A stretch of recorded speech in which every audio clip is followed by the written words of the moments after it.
South Burlington School District to order, and we'll start with the Pledge of Allegiance.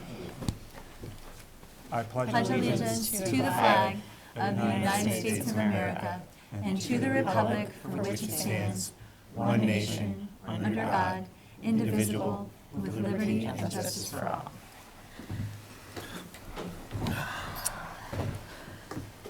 I know that some of you are probably here about a class size issue, so if you can just hold your comments, we're going to cover that under the superintendent's report. And I'll allow people to make comments at that point in time on the agenda. You're going to add an executive session at the end of the meeting? We're going to add an executive session for the purpose of discussing employment, evaluation, and discipline of a public officer or employee where premature general public knowledge would clearly place the board at a substantial disadvantage. And then we're going to move item number 12, review of the bond term sheets for action up to the 7:15 because Mr. Fletcher is here with us at the moment. We won't make you wait that whole hour. Thank you for being here. Okay? Yep, that sounds good. Are there other comments from the public regarding items not on the agenda aside from that one issue? Seeing none. Well, are we going to have a student representative report? Nope. No more students. Okay. Well, we do expect, Makes our job easier. Summer off. We didn't talk about that. well, I guess we could do a little bit on the announcement that we had a successful graduation. Yeah. And thank you, board, for being there. 81 minutes, I think it was a record. Yeah, 79 or 81. I think Patrick will probably say 79. But Okay. no, it was certainly, it's always a moving event. A lot of great connections with our families and relatives of families, and so it's a nice culminating activity and job well done. So a lot of culminating activities, not just our graduation, our 8th grade ceremony, all of our activities at our schools is certainly quite significant. We have, in addition, we have a significant amount of things almost while the students were walking the stage, or actually slightly before. We have construction that has been ongoing. If you really can't walk into the high school anymore and get from point A to point B, it's blocked off. The lobby's blocked off. They're working on the elevator upgrade as we speak. The turf and the track outside has also been is in the process of being renovated as well. So they've taken that top layer up. It looks like they're going to have to put down a slight top coat, which we were hoping they didn't have to do before they resurface. But currently, everything's on track. I don't know anything else, John, big on announcements in that particular area? No, weather's really good. And so the four parties involved are in sync. And we need for the elevator, the bathrooms in the high school, and that project we need every day we can get. And there's also a roof being put on the gym too, so there's a lot of stuff there. Great. So, Good. announcement. Thank you. So, city and school collaboration? Again, I think we'll cover that in some of the superintendent's report when we get there, Julie. Patrick and I have not had another meeting since our last school board meeting. We have one coming up. But again, there's a fair amount of activity going on currently at the city that we're paying attention to. Okay. But I don't have an update. That's fine. So, So we'll go to review the bond term sheets, and I'll defer to you, John, and Mr. Fletcher. Okay, I'll start. The bond term sheet is a last look for the board to see, do we want to change any of the terms? So when we went to the board to put it in the budget and went to the voters back in January, to the board in January and the voters in March, we set a $2.5 million bond, which can't be changed. But the only thing that really could be changed is, do we want to pay it off in equal principal amounts, $125,000 a year? I don't really see any reason to change that. There would be, our debt service level is low compared to historical terms, and we don't know of any cost containment advantages at this point that would say, hey, pay off a lot in the beginning or at the end. So I would say just keep these terms. It's just a couple of the terms, $2.5 million bond, estimated date of closing July 20th. It's a 20-year bond, and it's general obligation. It's all from taxes, the state education fund. So that's my recommendation there. And that's the first thing. The second thing is we have already applied and been accepted by the bond bank to go into their pool, and they go to the get a Moody's rating or a Standard & Poor's, and then combine our bond with a number of other bonds. So in effect, what they do is the bond bank, the state of Vermont, gets the bond, and it's a loan to us. So it's a little bit different. We had some board questions about what are the issuance costs, is there a bond rating, and that kind of thing. We're not big enough to do a bond rating, and I've kind of elucidated that a little bit in the bond question. So we go with the bond bank. We also got an email reminding us of deadlines and said that the board of the Vermont Bond Bank is issuing these bonds to us at no cost, no issuance costs. So I will make sure that we know that that's true, entirely true. What are the hidden fees, maybe? I don't think there are any, but Bob Fletcher and I were chatting about that earlier today. So that was a question, too. So with that, then there are a number of legal documents. We've gone through the mechanics and what the projects are, but the legal documents in a bond are pretty complex, and you got a pretty advanced draft the other day, but Bridget went through them all, and Bob has gone through them also, too. So he'll go through what those 4 documents are, and briefly, and then so you feel comfortable later to sign them. So with that introduction is Bob Fletcher. Yes, absolutely, Bob. Only because if I don't, I'll spill everything. I'm lonely over in this side of the room anyway, so I'm happy to be over here with you, Martin. Thank you. John took all the good parts and basically left me with the legals. So you have, and I have brought an updated set. I'll leave these with you, but if you tried to go through, as I think some of you did, and identify the attachments that go with the documents and the exhibits that go with the attachments and the schedules that go with the certificates, it's really confusing because several of these documents appear as attachments to other documents. The form of the bond, for instance, appears twice. The loan agreement, which is a separately signed document, is an exhibit to the resolution. The tax certificate, which is a separate document, is also an exhibit to the, so if you'll bear with me, I think you'll find that it's all here. The resolution and certificate is the sort of the launch document, the kickoff document. And in essence, it says, we, the school board, have done what we needed to do up to this point to initiate the bonds. We've passed a necessity resolution. We've warned the voters that the issue would be before them. We've asked for their permission to issue. We've gotten that permission. There were enough votes. It was properly posted, published, et cetera. We have also, we also understand that that we will be expected to sign the loan agreement and understand what those terms are. We will be expected to sign and deliver the tax certificate, and that all of these materials, as executed, will be held by us as your counsel and released only when it's right to do so, when all the other pieces are in place. Because as John described this, this is a bond pool. You're not the only ones in the pond. There are, I think at last count, 28 other issuers, 29 other issuers. Some folks have dropped out very recently, like yesterday morning, I think.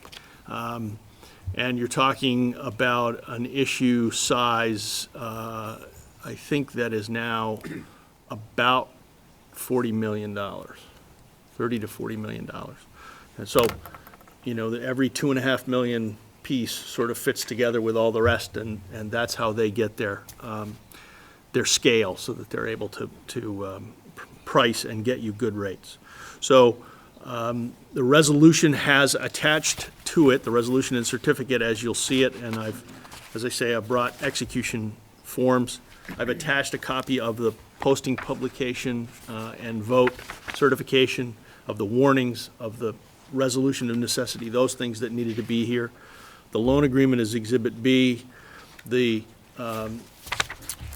a schedule that will be substituted when there is a specific amortization schedule, but for now, I've used as a placeholder basically the pay down, the annual principal payment pay down schedule.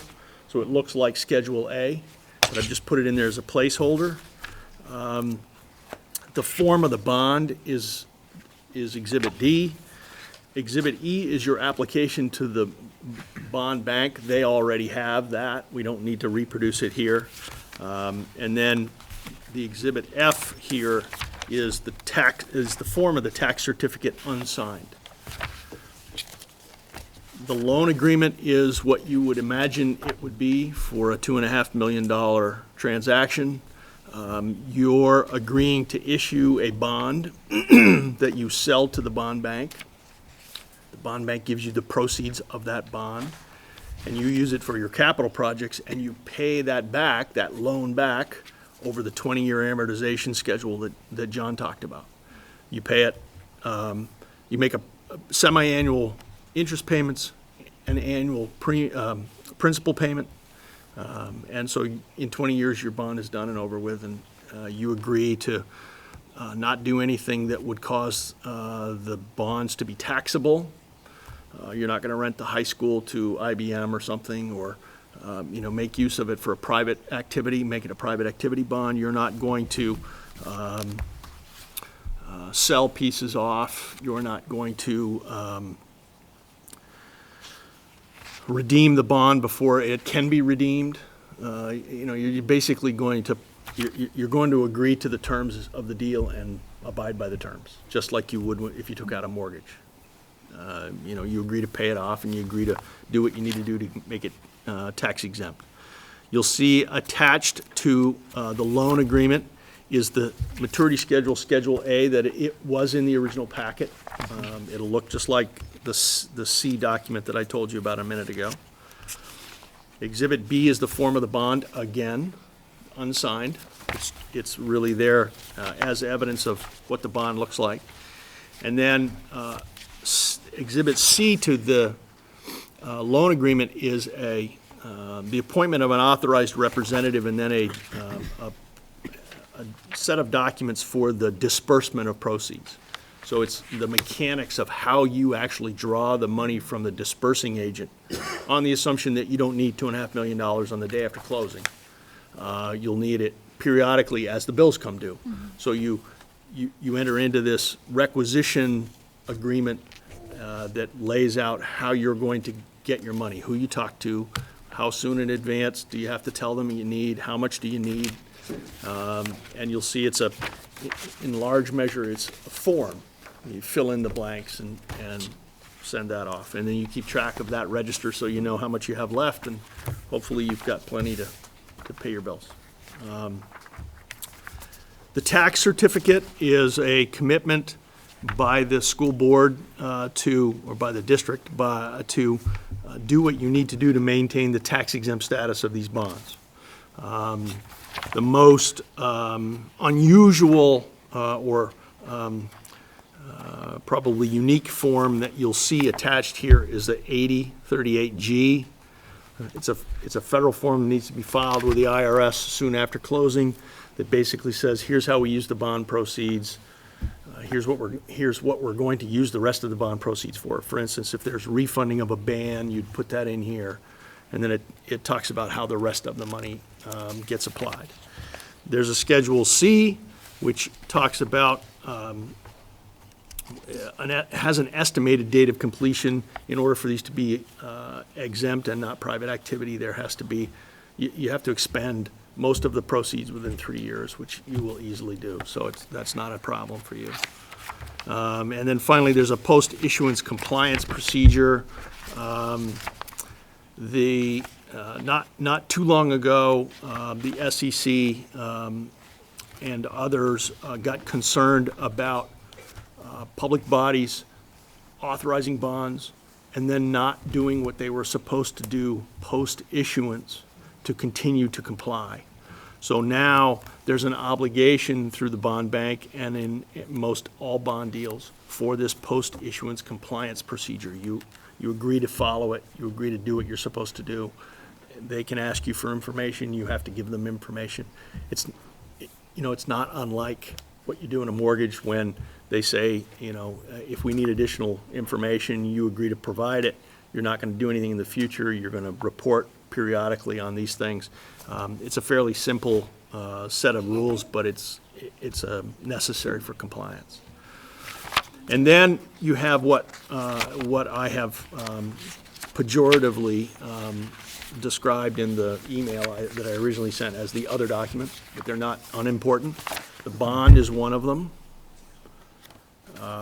It requires the signatures at the back. There's a certificate of registration for the treasurer to sign. There is a IRC Section 148-265 certificate also for the treasurer. There's an assignment separate from the bond that you need not worry about, but it's here for your information. It's a bond bank document, but it comes in the package so that you'll know it's here. And then a receipt that is your acknowledgement of having received the bond proceeds. Again, these are all here to be signed. I would encourage you to sign only one copy rather than signing all the loan agreements that I've attached here, all the form of the bonds, because you don't want those floating around, extras of those floating around. But I'd be happy to answer any questions if there are any. This is more of an informational question, because I realized I forgot to ask this question when I said your questions. What happens, is there a provision for early repayment? Since we have so many potential big projects coming up as part of master planning and visioning, if we were to decide on a financial basis later on that it made more sense to issue one big loan, pay down other debt that we had, is that a possibility with this type of loan or not? Well, I don't know the exact answer. I don't believe so. Okay. I do know that after 10 years, these could be refunded at a lower interest rate. So that's available, and that's happened with our bonds. If interest rates go down. If interest rates go down. Yes, Yeah. yes. Okay. And right now, the underwriters are indicating that this is the best possible market to be in. Right. Right. You will be lucky, we will all be lucky if in 10 years there's an opportunity for refunding of these bonds. But Okay. it may happen, who knows? So did I hear there wasn't an opportunity to prepay? My percentage is in the 90s. I've not seen that, and I didn't see it when I reviewed this. I think I heard you, Bob, say there wasn't. You have to stick to the terms of it? Yeah, basically, all right, my reading of what I've seen so far doesn't indicate there's any redemption period, what you'd call a mandatory redemption, where you could prepay the balance and get out. Part of the reason for that, Elizabeth, is because the interest rate is so low that in order to market these bonds aggressively, the bondholders want to know they're going to at least all get that interest, yield Yeah. and not get 103%, But for it wouldn't be instance. like a vehicle that might have a prepayment penalty, for instance? Oh, goodness, no. No, there's no penalty for prepayment except that the documents don't anticipate you being able to do it. If the documents don't anticipate you being able to do it, you can't do it. Yeah, gotcha. The only way you would be able to do it is, as John said, to refund, and in order to refund, you'd have to find an interest rate market that was better than what you're going to issue these into. Quick question, Yes. Julie. Who is designated, I lost the document. Who is designated as the district's authorized representatives? Whomever you should choose. what have we traditionally done here, John? You know, we haven't issued a bond here, so, but the business manager would typically be there because to verify and request reimbursement of funding is the big part, and that's Yeah. because we're spending now in July, that'll have to happen. So the business manager, and the way our structure is, I think that the superintendent would be the other one, But there would be at least two. yes. Any other questions? This is warned for action, so do I have a motion? I would move to approve the, gotta go, the bond term sheets as presented by John and by Bob. A second motion? All in favor? Aye. Aye. The motion passes. So those need to be, those should be signed tonight? Yes. And John, are you clear on what needs to, they're marked? Yes, what I'll needs make to be sure during the signed? meeting and prior to or after your executive session, it's all there for you. Great. Yeah, Okay, Thank you, Bob. thank you, Bob. All right. Thank you. Shall I leave them with you, John? yes, and I'll, We'll move on to the superintendent's report. Sure. So, Yeah, no problem. Thanks for coming. here's the documentation for the, thank you very much. so we're right on time for the 7:20, and we are adding the student enrollment and staffing configurations. So, what would you like to do? Would you like to start right out with that and be sensitive to the folks that are here? Sure. So why don't we do that? And Stuart, maybe you can just turn on the, there are a couple extra sheets that I provided to the board for folks that are interested in the information. Yeah, I don't think it'll be all right. So, as you know, the last time we met, which was back in May 18th, and then prior to that, school board, we've been talking about configurations and class size and staffing allocations. And May 18th, you actually made a decision on my recommendation to add back in the teacher that we had in contingency, or not really add back in, but add a teacher to Chamberlain out of the contingency for the additional teacher to serve in the areas of kindergarten. That kindergarten class size was, as you remember, although changing on a fairly frequent basis, was looking like it was going to be in that 40 range, 41 range, and so being sensitive to a class size in kindergarten of 20, the recommendation was made, and they have 3 classes currently placed in kindergarten supporting that group of students. We do know that we get some migration in of kindergarten. That's usually because of just notification time period and process for moms and dads, although we publish, quite frequently registration deadlines, but as the principals will tell you, we often get additional students in. So I think we're well positioned there based on that recommendation. What you have in front of you is the attachment that I provided at the May 18th. And then the next sheet, actually in the bolded red, is as of yesterday, and this reflects information that has come from the principals with the most current. I didn't put the right sidebars on there for you, the other, the adders in there. I just thought it would be easier to see. And so what you see here, particularly at Central School, we had some questions specifically in that K-1. So the principals, again, they've been in active conversations around how to best allocate those resources. Currently, you see Central School and where we're at with the number of students, and you have to kind of toggle back to the previous sheet to look at what's changed. Down 2 students at Central School, we're up 1 at Chamberlain, we're plus 1 at Orchard from the previous attachment report. Again, that will fluctuate. What this does is provide you with the number of students, number of teachers, and below it you see the average class size and for that particular school, and then you also see it summed at the very bottom for district. So I do know that we've gotten some feedback from Central School around the configurations. Brent Kuhn was looking at how to handle that very disparate number between K in the 60s and that low of 37 now that's most current. 37 students is currently looking at what we have in first grade. And so they were looking at ways to be, make additional flexibility in the event that students come into first grade. And when you only have 2 classes, then that becomes a very sensitive area. Currently, they're at, 18 and 19 in that particular grade. Chamberlain, as you see, this is again on the lower end of our allocation and resources. You see those class sizes down pretty low with a average of 16 to 1 for them. At Orchard, again, Mark has worked hard, and Mark is here tonight to answer any questions that the board might have.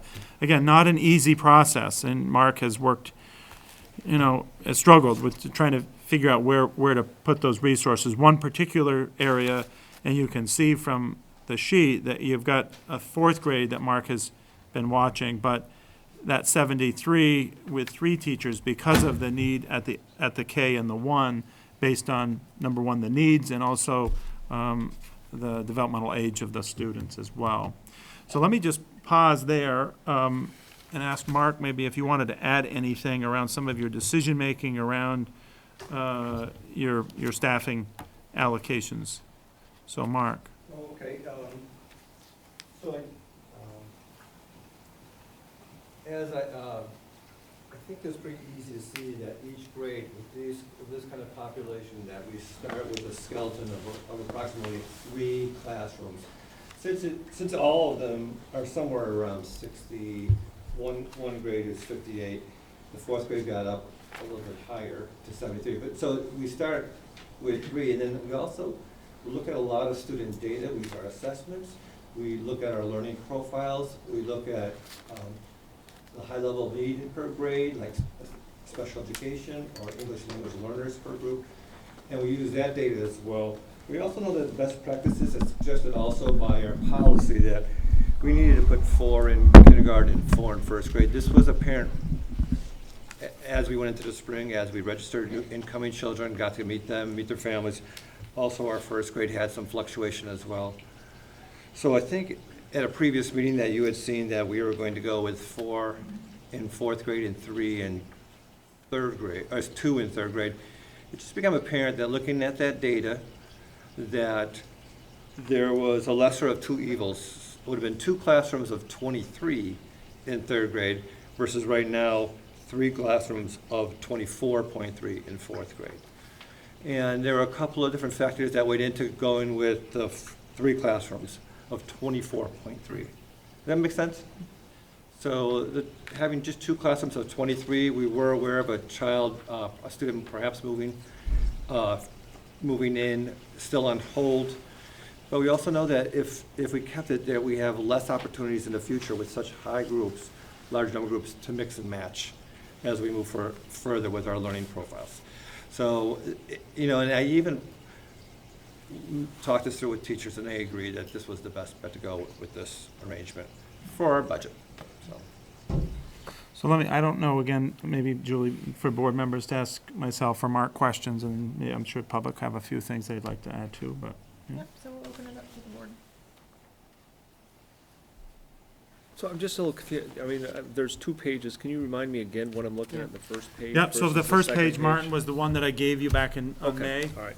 And this is all right. that was the attachment 1 labeled on the upper right-hand corner. Yeah, okay. And then alls we did is, I asked the principals to provide the most current, because again, things have changed. And also reflecting where we're allocating the teachers in those specific grades. So the second page, or the bolded red letters, which is up here on the screen actually, represents the most current update. So, Mark, can I Yes. ask a clarifying question? So it looks like the recommendation was to shift a 4th grade teacher to 3rd grade on the revised. Is that accurate? Correct. Okay. But net, the number of staff have stayed the same? We've had 20 classrooms all along. Correct. And is there any violation with the current class size of the district policy right now? Well, David, you want to assist on that? I think you look at averages per Yeah, through five? so currently, under your G6 policy, Elizabeth, we have a couple things here. If you look at the previous sheet, which has those markers, currently, under our G6 policy, we look to the 16 to 18, not to exceed 20, but it's really that policy specific to the whole grade configuration. It doesn't break down individual. Which grades are those for, that one? So that one's for, again, K, you're looking at the grades 16 through 18, not to exceed 20. That's K through third grade. And then fourth and fifth is 16 to 20, not to exceed 25. So what happens if over the summer we get 2 more kids in 4th grade at Yep, so, again, these are not atypical situations. We've had, and if you look back actually on some history in some of our other schools, we've had some of these anomalies. And one of the things we've been sensitive to is to try not to have those perpetuate year over year. So if, in other words, if I'm in a class of, I'm just gonna say, 25, that doesn't perpetuate for my entire career, right? So I think that's an area of sensitivity that the administrators play. In addition, we also know that it's not always the classroom teacher. We have other resources in the school. We do have math services and literacy services, as well as paraeducator support, which can often, although we're sensitive to trying to keep that class together, we recognize that when the class gets bigger, we have some additional opportunities beyond just another teacher. Right, there's other services that can be added into their equation. And we have done that in the past at all of our schools, at least during my time, yeah. I think, so we did have a little issue last year with making the decision too late. Yeah, So is there a safeguard against that? well, I think when you look at the profile, and I used the word watch last in May, I think we still have areas of watch. I want to be clear that watches don't necessarily mean if they go over that I'm going to come back and say we need Right. another teacher.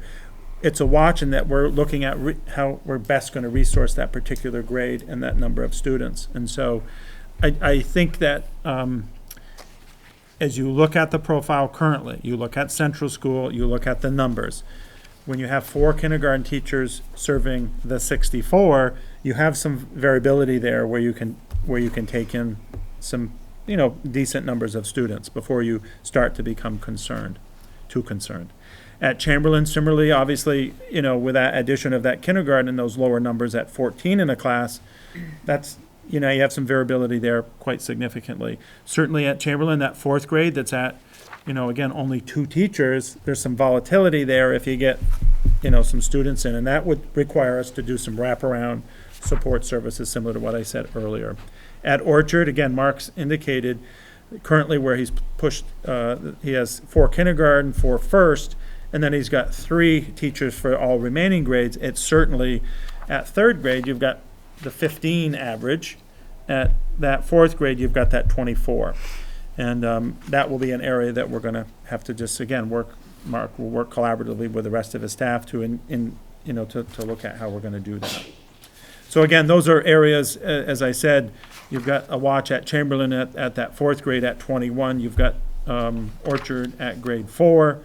And again, I suppose, if we've got a huge influx of students, when I say, large, I don't know what that would take before I would need to come back to you, but we're going to work currently to look at resourcing within what we currently have and evaluate as we continue to move forward. I'm going to say also, I think a couple of parents are here for 2nd grade as well, advocating for 2nd grade. It's still a high number. I'm not saying that it's more of a priority. I just want to acknowledge that we also have 19. Right, it's the 58 students, Mark, with the 3 teachers. Right, 19, and 20. Yeah. It's gone down a little bit, but I know there are parents here that have rising 2nd graders also. Yeah. Thank you, Mark. So unless there's more board conversation, I will open it up to the public. I understand that there's a petition out there. I think all of the board has seen that. I'll ask that you identify yourself to us first and that you limit your comments to a couple minutes so we can move on with this agenda. And if someone's already said what you want to say, just, if you can just move on from that, that would be great. So, go ahead. Yes? Prefer people to just speak from their chairs, or If you want to stand up and tell us your name, that'd be great. So my name is Laurel Williams, and my children, Sten and Lark Woodward, are just completed first and third grade respectively at Orchard. So they're rising second and fourth graders.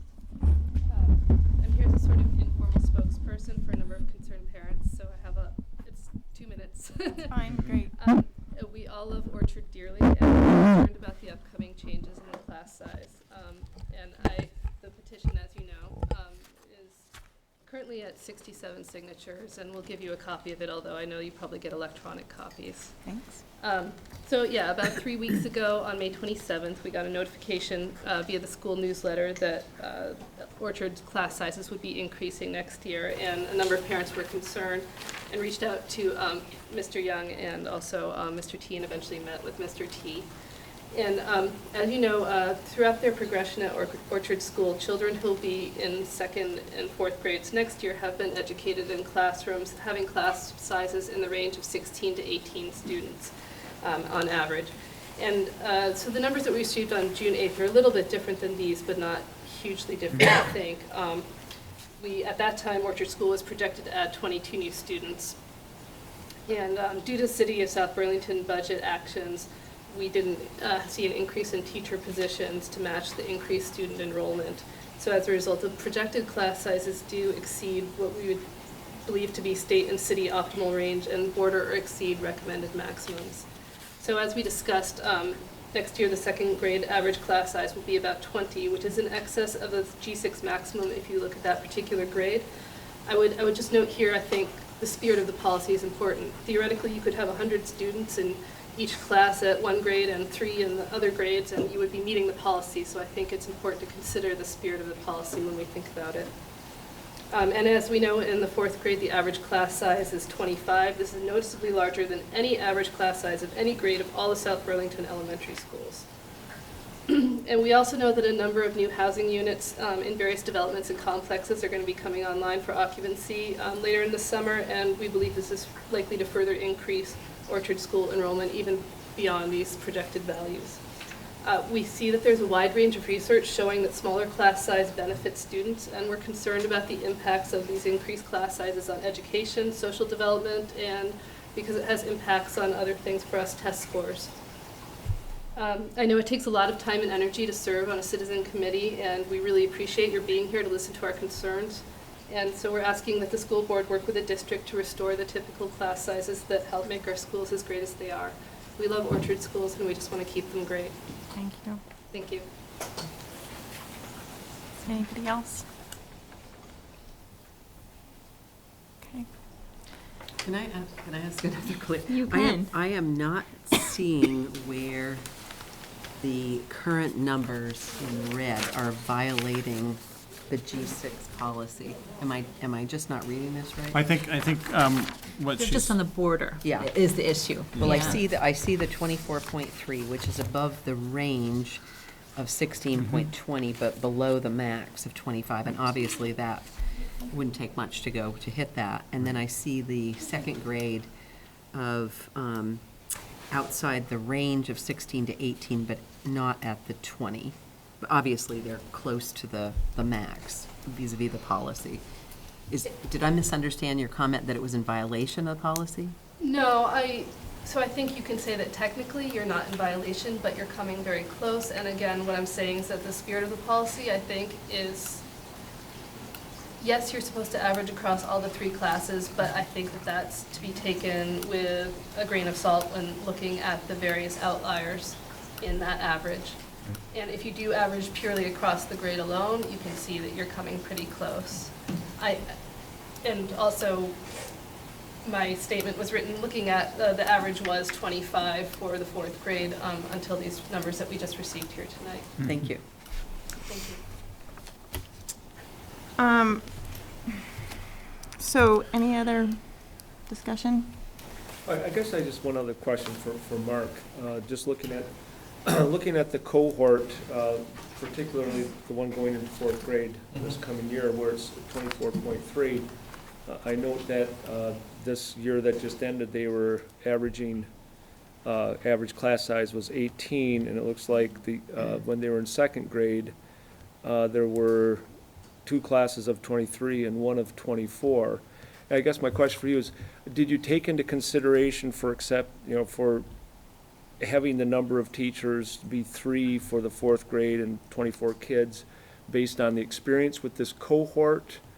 Because I do know in the years I've been on the school board, we've had these discussions before, and it often really has to do with the cohort, where sometimes a class of 24 seems like a class of 12, just because of different issues, and sometimes a class of 14 seems like a class of 24, just as far as the amount of resources that go into it. So can you comment on that? Yeah, Mark, just like about, I don't want to talk about necessarily the needs of the students, but when we look at the learning profiles,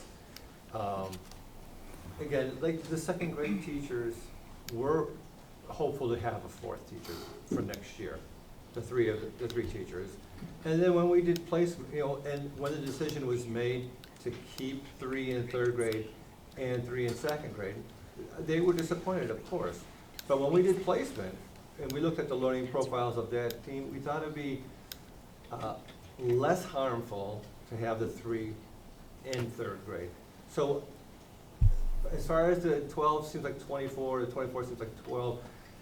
24 always, especially in fourth grade, they're starting to mature, they're growing, and the room does seem big, it does seem crowded. But I think having the 3 classrooms in third grade of 23 would have really been a more difficult decision. It would have been difficult to live with as far as providing resources. I believe the fourth grade has a lot of independent learners in that grade. In many years ago, I've taught all these grades, and teaching third grade, you're just getting brand new 8-year-olds into that classroom, and they're quite young. And so, whereas fourth grade, of course, they're a little bit more mature, and we ask them to be much more independent learners. So that's where that decision came. Those decisions came from, a combination of those things. As far as the needs, I'm just going to say, we looked at those learning profiles and determined that this was the best configuration. All right, I guess just a follow-up question. Maybe this was just your choice of words, but I have to follow up with it. When you said less harmful, I mean, are there harms that we are accepting, and can you articulate what those are by the changes that you've made? Well, or was that just the choice of phrasing that you used? Yeah, more phrasing. I'm not just going to say it's harm, but thanks for clarifying that. We understand from current research that smaller classrooms, smaller class sizes, the more intimate learning situation, we're going to see much better results, right? So that's really what I was referring to. So is there research that shows where you start getting negative results as far as size of classes? Because I think this is one of the things we looked at when we set this policy, that there isn't definitive research about actual harm as far as class size until you get to higher class sizes than what we have as our maximums. Can you comment as far as that part of the research? I don't have any data research with me, but I would say our policy follows that research, is what I believe. Our current policy? Pardon me? Our current policy? Yeah. I see. I mean, I do think that, and I know you have other. Hold on. So we are sensitive to kind of right sizing. I mean, I think, we have moms and dads and guardians that absolutely, understand kind of the complexity of the class, of the students that are in the class, and as Mark talks about these learning profiles, I think that's important for people to recognize. I think, when we get into like too large and too small, it is based on that learning profile, but you can imagine that too small is not good either. If you had 8 kids in your class and you had, I'm again going to make this up, but 7 boys and 1 girl, that's not the type of environment that we want our kids to be, nurtured in a learning environment. So there's a lot of different factors here that go into play on the right number, some of that ratio of the interchange, and we've got diversity, of course, which we think is important too. And so all that pushed in together to come up with the right learning profile is certainly there. I mean, I would like to say that we recognize that this has created some sensitivity for our moms, dads, and guardians, and we hear you. Mark hears you, and I think we need to keep some open communication with folks around resourcing, similar to what I said earlier, around how we're going to ensure this continued success of their students, their children. So that certainly would be my recommendation moving forward. Not really different than what we were going to do, but I think being able to talk about that more publicly. Mark, I have a question. If I'm looking at this accurately, and with the assumption that this cohort group has been relatively stable, it looks like this group of students has gone through a few class size transitions. If I look back to 13-14, it would have been in first grade 16.5 to 23.3, down to 18, and now proposed up to 24.3. Right. Can you speak to? We think there might be an error in the spreadsheet. Okay, go ahead. I'm sorry, Can you just tell us who you are, please? I'm so sorry. I'm Carrie Lyon. Okay, thanks. And my daughter Natalie is a rising 4th grader at Orchard. And I know we want to move on, but I think part of the problem is that line is an error. They've always had 4 classes. So when they were in 2nd grade in 2014 to 2015, it says 3 teachers with an average of 23.3, but that's They had not 4. correct. They had 4. Yeah. Okay, so maybe we need to make some adjustments to the grid here. Okay, I'm sorry. Thank you for that. No, I was appreciate nice that. of you. Appreciate the I information. figure we should have the data. Absolutely. Correct. You have something, Bridget? Well, I guess David kind of answered it. My question was, what's the follow-up communication going to be Right. with parents, just given we've had a little bit of Yeah. issue with that the last couple of weeks, and I just wanted to know what the plan was. Is there sort of circuit breaker? Like, I guess it goes back to my earlier question that I'm not quite sure was answered. Is there a circuit breaker? If we get 2 or 3 more students, is it at 2? Is it at 3? Is it at 4? Where does an additional communication go out to parents about what's going to be done about it? When does that come back to us to say, look, we might need another teacher because we don't want to end up having it be in September again? Are there circuit breakers, like specific points where it goes from just being watched to, more action? It's a fair question, and I think, folks deserve to know kind of what we or Mark and I are going to do as changes happen. So I think it would be right for us to come back to you and just share publicly with not just the parents that are here, but others around what that number is. Again, I don't want to just say, well, we're going to deal with it. I mean, if we get 10 more or 15 more students, I'm perhaps exaggerating. I don't want people to think, or you to think, that I'm not going to come back and say, we've got to find business manager a recommendation to find a half-time teacher or a full-time teacher added. Again, I may be off in my number calculation. But again, if it's 1 or 2 fluctuation, typically over the summer, we have some out migration and some in. I think I want to be sensitive to, 1 more is not necessarily a circuit breaker decision. So again, part of that will be in conversation with Mark, and I think we can figure out a way to ensure that people can follow along with the enrollment activity over the summer. So when might you come back to us with Well, that? you can really, I don't know, Mark, I think we can put something together, I think, within the next week for sure. Just and making sure people, whether we do that on a blog or post it on the website where people can just go and look at it, that might be a good recommendation. Yeah. And email out, obviously, to that group. Yeah. So I think by next week, I think it seems fair. Again, I think there's likely more people that have concerns. This is, again, lesson learned from last year, too. There's many more people that are probably, you're carrying the torch, as you said, for some others as well.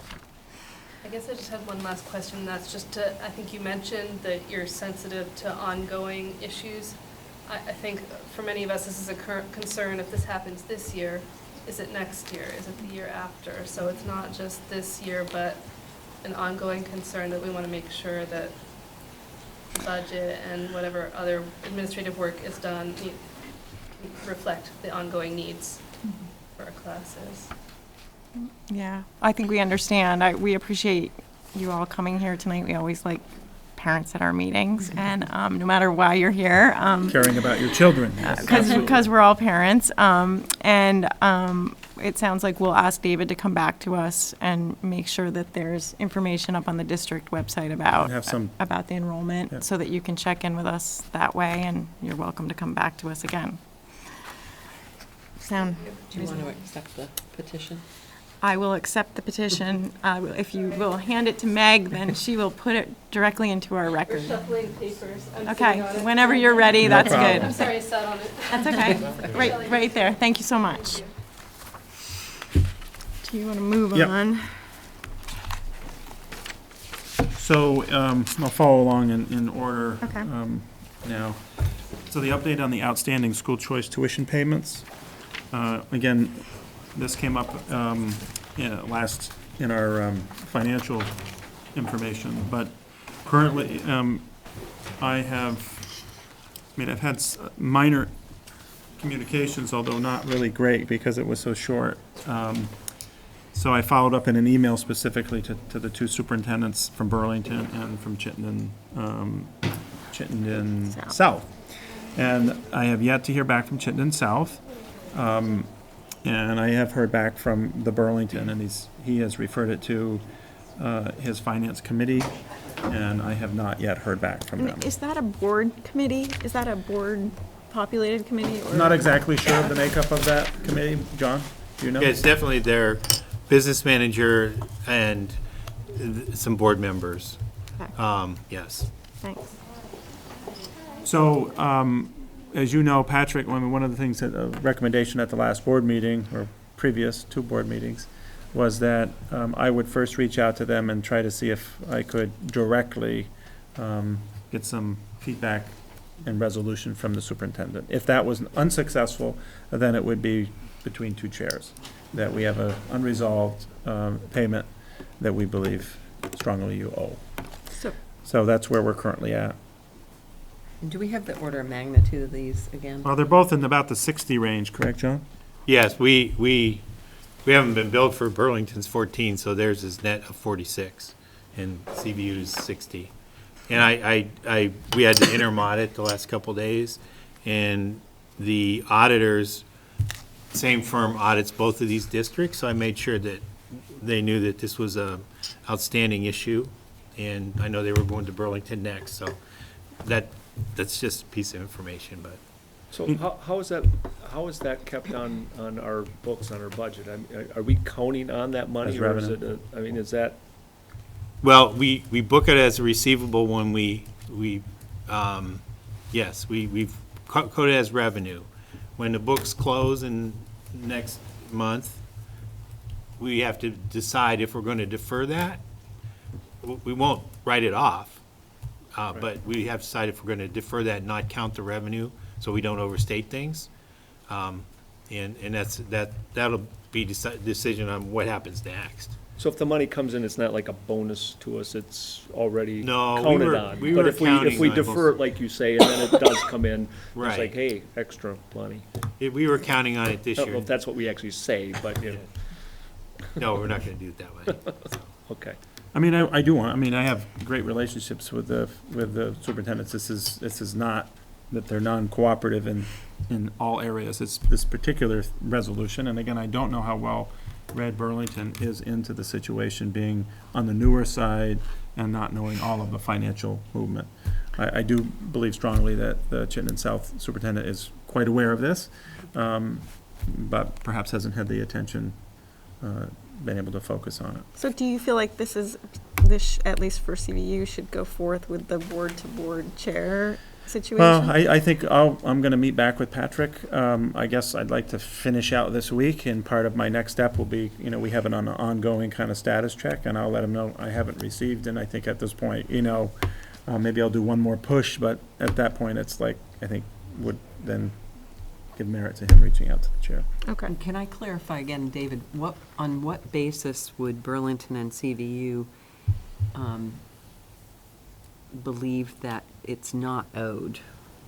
So there's, and John can say a little bit more, but generally, when the act changed, the Choice Bill Act, where we had our own agreements, when that Choice Bill was acted, so it was universal and no money exchanged. Right. This is They, 129. Act 129, there was initial pause and said, we don't pay anymore. We disagreed and said, until students graduate or leave, we believe they need to pay.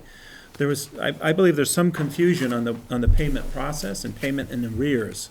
Right. So that was in fact tied to this, I think, confusion, in that some of the students graduated, but yet they owed still for a period of time to sum out So the total amount. It's really more of a timing of when the costs were incurred for specific students that were tuitioned in. Right. And I'm sure that and if you look at it on face value, say, oh, student X graduates, we're done, that's a true statement. We're done, but payment doesn't end until the payment process ends. And I think to some extent, perhaps in budgeting, that might have been lost, although I think the business managers currently that have been doing this, correct me if I'm wrong, John, I think have been pretty astute to the payment process in arrears. Yes, Chittenden Central paid us, and Mount Mansfield has paid us. And the law technically says that they don't have to pay, but we had kids that were freshmen, sophomores, and juniors, and the Secretary of the Agency of Education got involved because of David and Patrick reaching out and said, you have this obligation to these districts to keep the kids there and to make sure that tuition was exchanged. And there are some arrears, and that's actually next year's bill, David. Our kids that graduated Friday are the ones that we're trying to collect for right now. So it's not, this isn't ancient, it's real, for this current year. Yeah, thanks, John.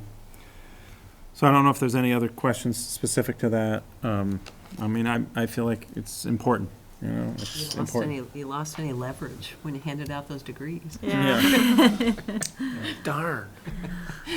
Well, we do have other, I think, we are collaborative in many other ways in money that moves for, technical programming and things of that nature. So it's my hope that, we still have leverage, but most importantly, we have relationships, and Well, I it think. sounds like it's still more of a clarification issue. Well, there's been turnover like crazy in Burlington, so that's part of it there, but CVU, I don't exactly get it. Okay. Okay, so moving on to the Chamberlain School FAA noise mitigation update, and that's important. That's what I'm calling it currently, a brief update, as I've been working with the Burlington International Airport Management Group as a result of what they call the FAA sound mitigation measures. So under the umbrella of everything from the home takeover program to noise level analysis that the Burlington International Airport has been doing, we have joined in under their program to look at the FAA Part 150 sound mitigation. Gene Richard is the manager of the airport, and I'm working with him and his team and his consultants to add into that further study of the airport sound current matter. And there are different parts. I've outlined that a little bit in my report to you, just on a little bit about how it came to be and what are some of the steps. I guess I was initially thinking, and I'm generally always, in that more optimistic turnaround time, but it's what Gene has shared with me, it's a 6 to 8 month turnaround. I've offered, is there anything else we can be doing? I haven't really pushed too much further as of today, other than, just asking some specific questions and trying to understand the process better. I know Martin and Patrick, I've updated a little bit more around some of the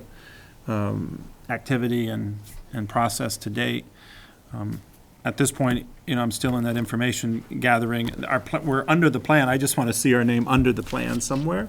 And when Gene gets back next week, I plan to meet with him and find out a little bit more about, and to be able with certainty say we are within the plan, and kind of know what are the next steps going to be. The way I understand it, a lot of the steps currently, or the steps moving forward, will be two things. They're going to look at the sound levels from what's provided on the sound mitigation maps, where they have delineated the decibel levels, 65 and 70 decibel levels, and they're going to be looking at measuring the inside-outside noise, I suppose, at the time when, they're flying, obviously, and be able to articulate whether that qualifies us for meeting the needs of those sound mitigation measures. And I suppose if they're so significant, or what I would say not significant in their difference, then we would likely qualify for other opportunities that could be monies to defer to perhaps put towards another school site. So again, I think those are the two kind of buckets that have been identified thus far. So I don't know what questions you have. I guess a couple comments, and I have a couple questions as well. First of all, just looking at this more broadly, this has been an issue for a while, noise. It has been part of our consideration with master planning and visioning. It's been one of several considerations for determining what the configuration should be and whether there are inequities, whether there are issues with respect to Chamberlain. So, it has been something on our radar, obviously, for a while. And we have, at least since the beginning of this year, been digging a little bit deeper. I know I've worked, including with Maida Townsend, actually, at the state level, and talking to some folks at the Department of Health and some other agencies to try to figure out what we can do. And it's a relatively complicated issue. And I do appreciate David's work, that he's really been hounding, really been going after this approach with the Part 150 and the FAA, having had the opportunity to look through your email exchanges there, and I appreciate that. But there's a couple questions or issues I want to throw out there as far as looking at other approaches. The one is looking for additional options for mitigation at some point, as I've suggested. At some point we may need to, and we should really think hard about this, of how we can bring in our congressional delegation to assist us in navigating how we might be able to get some help on this, even outside the Part 150. The other issue is I'd like to really understand more than just what the sound levels are inside the school and outside the school. I really want to understand the actual impact. And I've mentioned this before, and I think one of our next steps was actually Patrick LeDuc was going to be talking to the Department of Health, who had recommended that health study, and was going to specifically ask about noise and if there are any resources available there, and I think that's a place we need to follow up. I want to understand, besides just anecdotal, if it's possible, to really understand what, if any, impact there is going on with our students' education. And I've mentioned this before, but a few years ago when we were doing the comment letter, which we submitted on the environmental impact statement for the F-35s moving here, I did go and talk to individuals at Chamberlain, and essentially they were suggesting at that time with the F-16s that they worked around it, and it wasn't this huge concern, but that was anecdotal as well. And I think since then it's come up a couple times, and I think it is time that we should really push this a little harder to really get somebody in with some expertise, and hopefully we'll hear from Patrick LeDuc if he heard from anybody.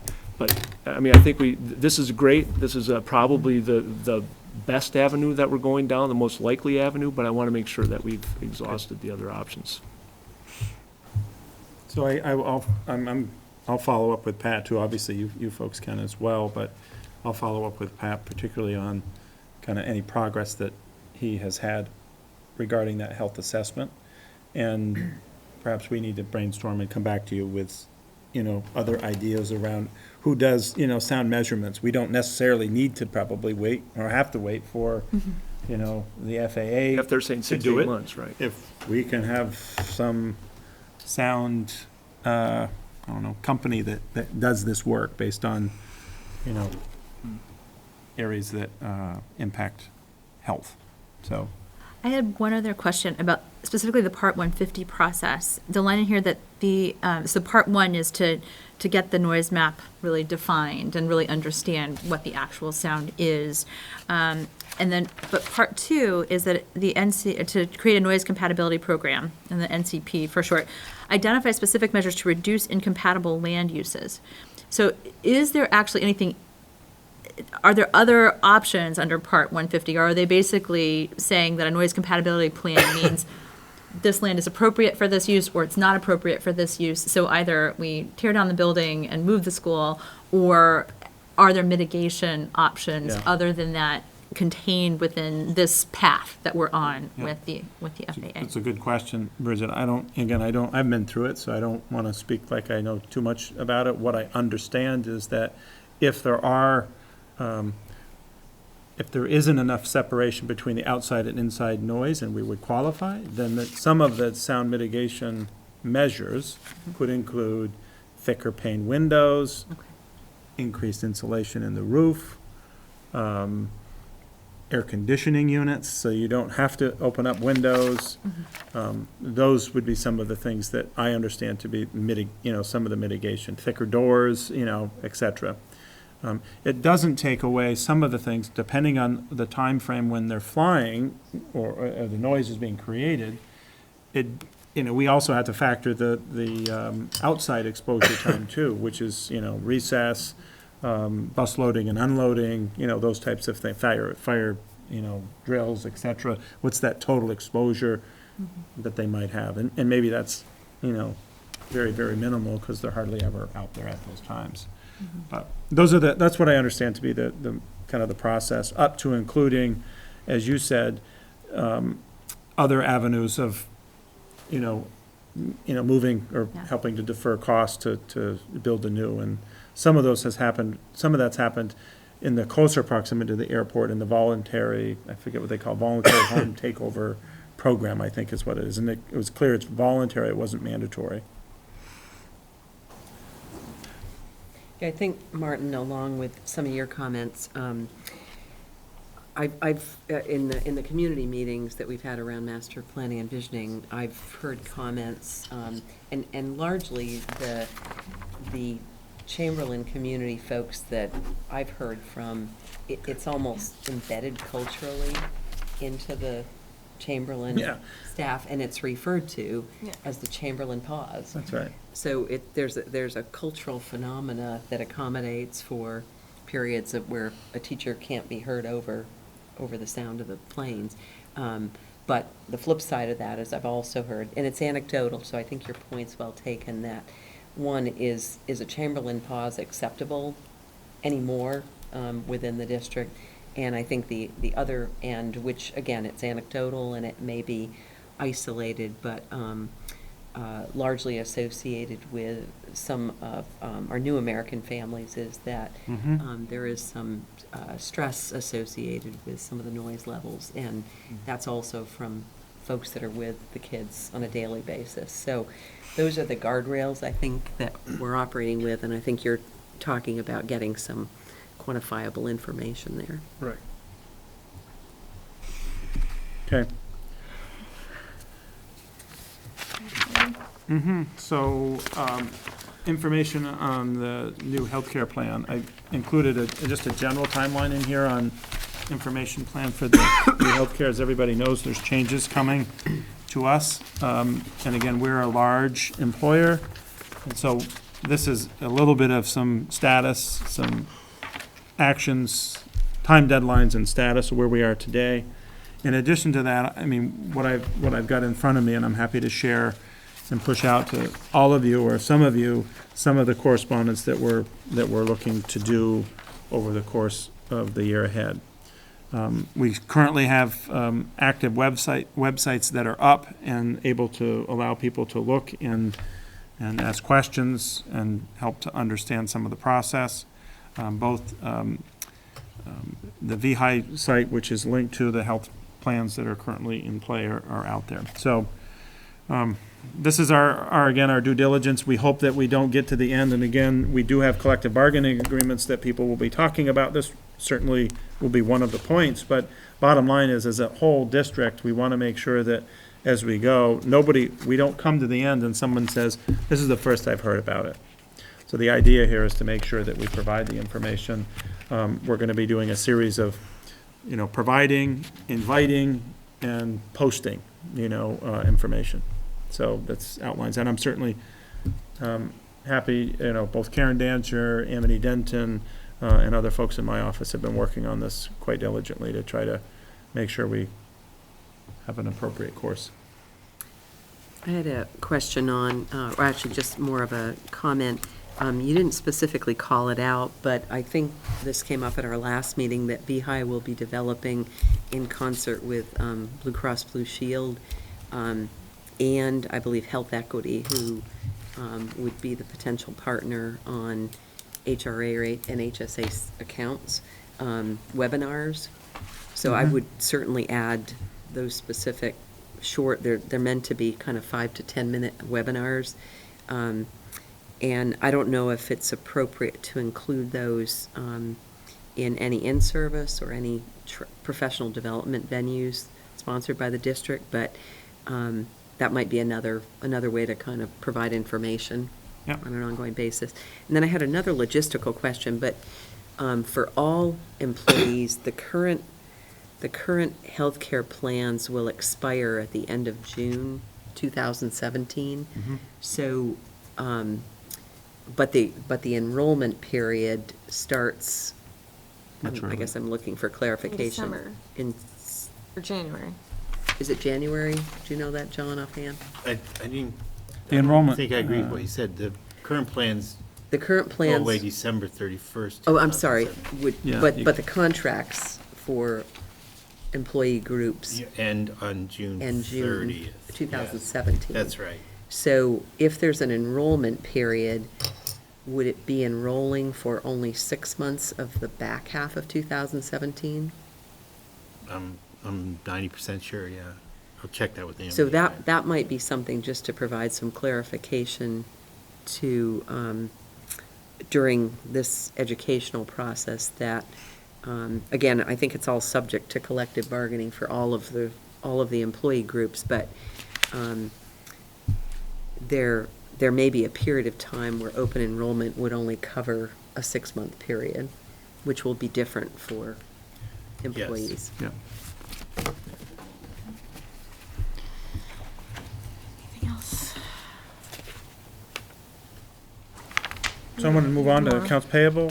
Again, John put information provided back to me and me to you around contractual payments summary report for the accounts payable. So I'll just pause and, I don't know, John, anything to add? Well, 90% of our payments go to the top 100 vendors, so we have quite a few other vendors that are below this threshold. But Elizabeth has asked for a little bit more detail of just generally what VHI Blue Cross does, or a different example, Pitney Bowes Purchase Power. What typically is their main supply, that kind of thing? What do they supply for the district? So we'll have that next week, but that's not hard to do. So it's the categories such as, I mean, I look at them, I see a bunch of them. I wonder if even There's a lot of should be Well, we rank order. categorized. Schools, Well, it's like benefits, there's the different, Just general then there's accounting. different for operational costs, it seems, and then there's different for special ed costs. There's a legal bucket and, Right, yeah. right. Yeah, I wonder if Obviously, we it was just just bucket done on a items. kind of a Yeah. high to low Yeah, no, it bucket. was interesting to see. The second part of it is detail for what you see on a regular basis. Why do you see some checks over $50,000 and why don't you see others? And Elizabeth also asked if there's anything that the business office sees. I do want to clarify, when we make a lease payment, it's similar to our bond issue. There's a set amortization schedule, and we just pay from that after the board sees it. So I don't usually bring those to the board, and a lot of times they're timely. They have to be made on time, but it's technically for equipment, so it's up to you if you want to see those or not. There's, Computers, buses, Well, it's- yeah, and there's usually, we make annual payments, so you see them in July. right. But we've approved it at one Yeah, point. we've and already with the approved it. expectation that it will keep Yeah. on happening, right? It's the only gray area, because I think in the past year I've sent a couple to the board just to see them. And another trend, it's growing, I'm jumping around back to the other sheet, was because of pre-K expanding statewide, there are some checks that are good, you're gonna see more checks, because we don't pay, you pay 3 times a year or 4 times a year, but most of it's split into 2 main payments and the others are catch-up, follow-up kind of deals. So you'll see some more checks there for that purpose. That would be one that would be helpful to see around budget time, a trend of year-over-year spending, because I think that's one where it was, fell into the category of an unfunded state mandate. The Act 166 and Yeah. what the implications were going to be. Right. And I think we were in relatively good shape, but it does sound like you're anticipating more spending in these areas. There's still increase in kids, which is great, and there's also an increase in the subsidy. For instance, just 2 years ago, when the district was doing it, it was $2,600. Now it's going to be in the $3,150 per student, so that's pretty significant. That would be good to see that. Yeah. Okay. And finally, Bridget, we had talked, a couple times the questions come up, what do we pay to White and Burke? So I put the contract in with your questions as far as the original contract I had in my hand today. I couldn't find it when I was making the copies, but the addendum that happened in March is there for you to see. So Where we are today. anyway, that's, want to clear that up a little bit. We might also want to say publicly that my number was off in the last meeting Well, by $10,000. So we've actually paid White and Burke just over $62,000 because there was Right. a March bill that had been paid in between when I had originally asked the question and when we had the Right. meeting that I didn't know about. So- We had that 2,000 sitting there looking at it. So Yeah. it made sense, but it Yeah.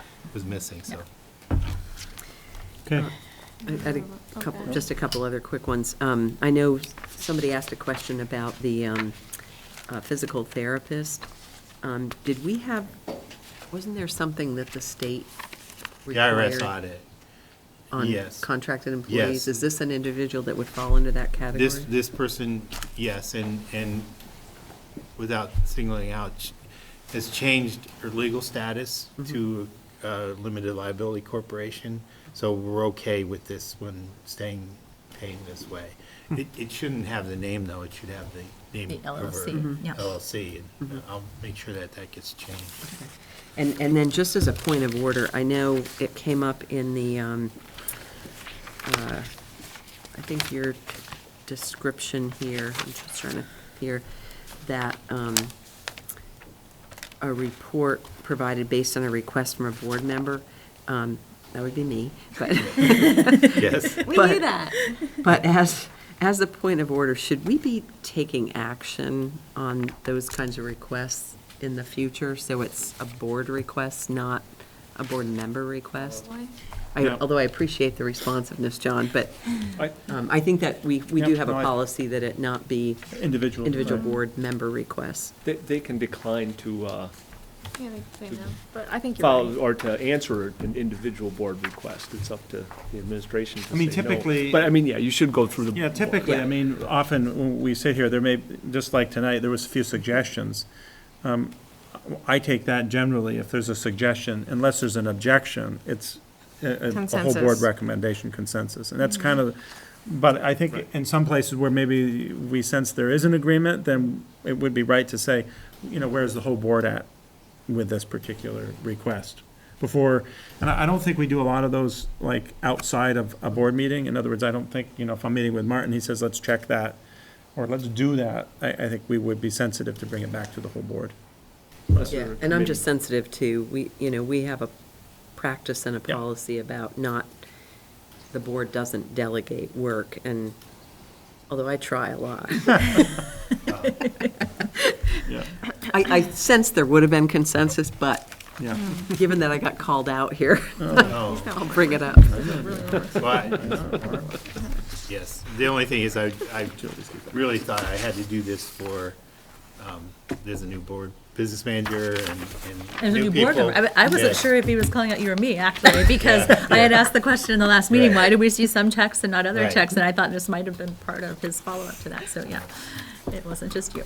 So let me finish the last number 5, which was the support staff defined benefit retirement savings plan. Again, previously talked about back in May, and then activity in May where John, Bob Fletcher, and 2 board members, Julie and Bridget, met to discuss some issues that were brought to our attention around the defined benefit retirement plan. And so 2 different actions were, one, to establish a pension advisory committee, and then second, to discuss kind of the long-term policy that would be needed. So I don't know specific additions to that, John, that you wanted to reflect on, or? Well, what's board members? happened since our meeting is Bob, with input from you both and me, has put together a draft resolution for the Pension Advisory Committee.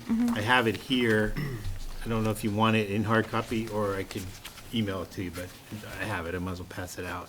But it's nothing, I don't think it's ready to discuss yet. Right. So we can just comment on the draft form? Yes. And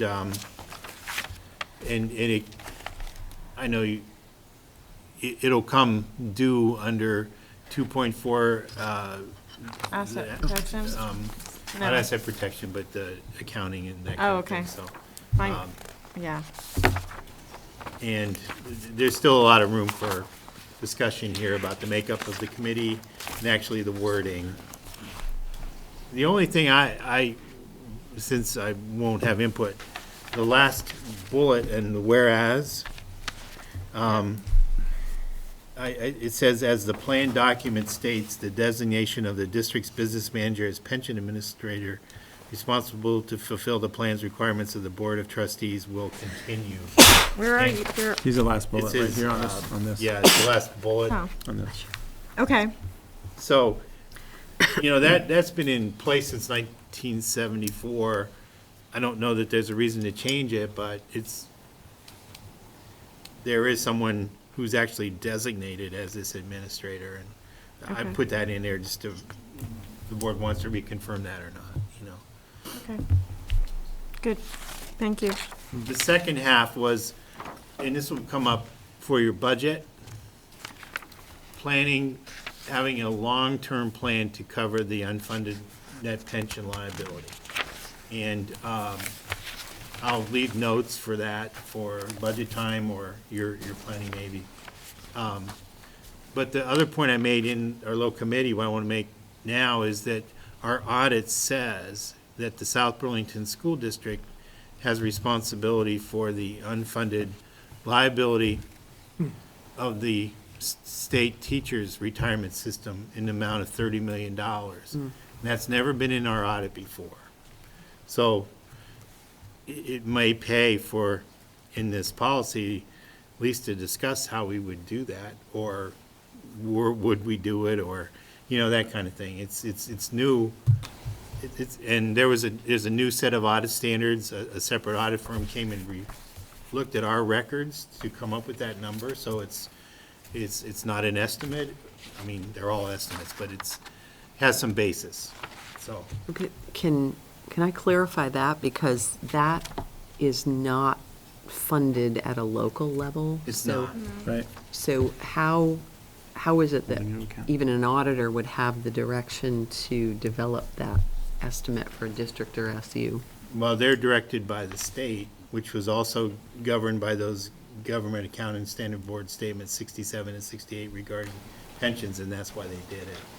So it's what do you call a potential liability? And that's all it is right now. I mean, it's, the law But- is but- what you just said. But it is, I mean, I would take this as a signal or a precursor to pushing something to a local level where there is a deficit at the state level. That's, yes, Fair? that's the signal I get, yes. Well, and we already are starting to pay by the amount of money we have to pay for each new employee. Yes. So, and that's And our, only and our going federal up. grants, we pay, to contribute there too, to the state. So it's a growing number. Okay, thank you. So we'll move on to agenda item 8, which is update on negotiations. Someone want to update on the SBEA? Yeah, I'll give an update. We've sent a couple of letters to the SBEA negotiators seeking to commence discussions and have an initial exchange of ideas for the upcoming negotiations. We really have to start no later than this fall, but we feel that we should start earlier for a number of reasons. The primary reason being that because of changes to healthcare benefits, the healthcare insurance that's offered through the Vermont Educators Health Initiative, did I get VHI right? I think that's right. There are changes to those insurance plans, so essentially every supervisory union and district is likely going to be needing to negotiate this, starting this fall, related to, at a minimum, the healthcare benefits. So we'd like to get ahead of that. We're not necessarily looking to right away exchange offers, but we'd like to mutually work on obtaining necessary information and knowledge, particularly regarding healthcare benefits. And I think it would behoove us to, we think it would behoove the parties to get started earlier rather than later. Otherwise, we're going to be running into a logjam with respect to potential logjam, with respect to mediators, fact finders, et cetera, with everybody negotiating, with everybody trying to learn and understand from the various resources at the Agency of Education or at VHI or at Vermont School Board Association to understand the healthcare benefits and such. In any event, the SBEA declined our invitation and has committed to starting the process in the fall. We continue to believe that we should start preparing for negotiations sooner, and we will continue to try to encourage the SBEA to start engaging as soon as possible, as soon as we're able to get that started. So that's where we are right now with the SBEA. Thank you. So I will update you on the SBAA. Patrick and I have been negotiating with the SBAA for the last several months. These meetings have resulted in an agreement which we feel fairly reflects the contributions of our administrators at a cost which our community can afford. This is a 2-year agreement and represents a $110,000 commitment on the part of the district. It also invests in additional professional development, which we feel is important in our current environment.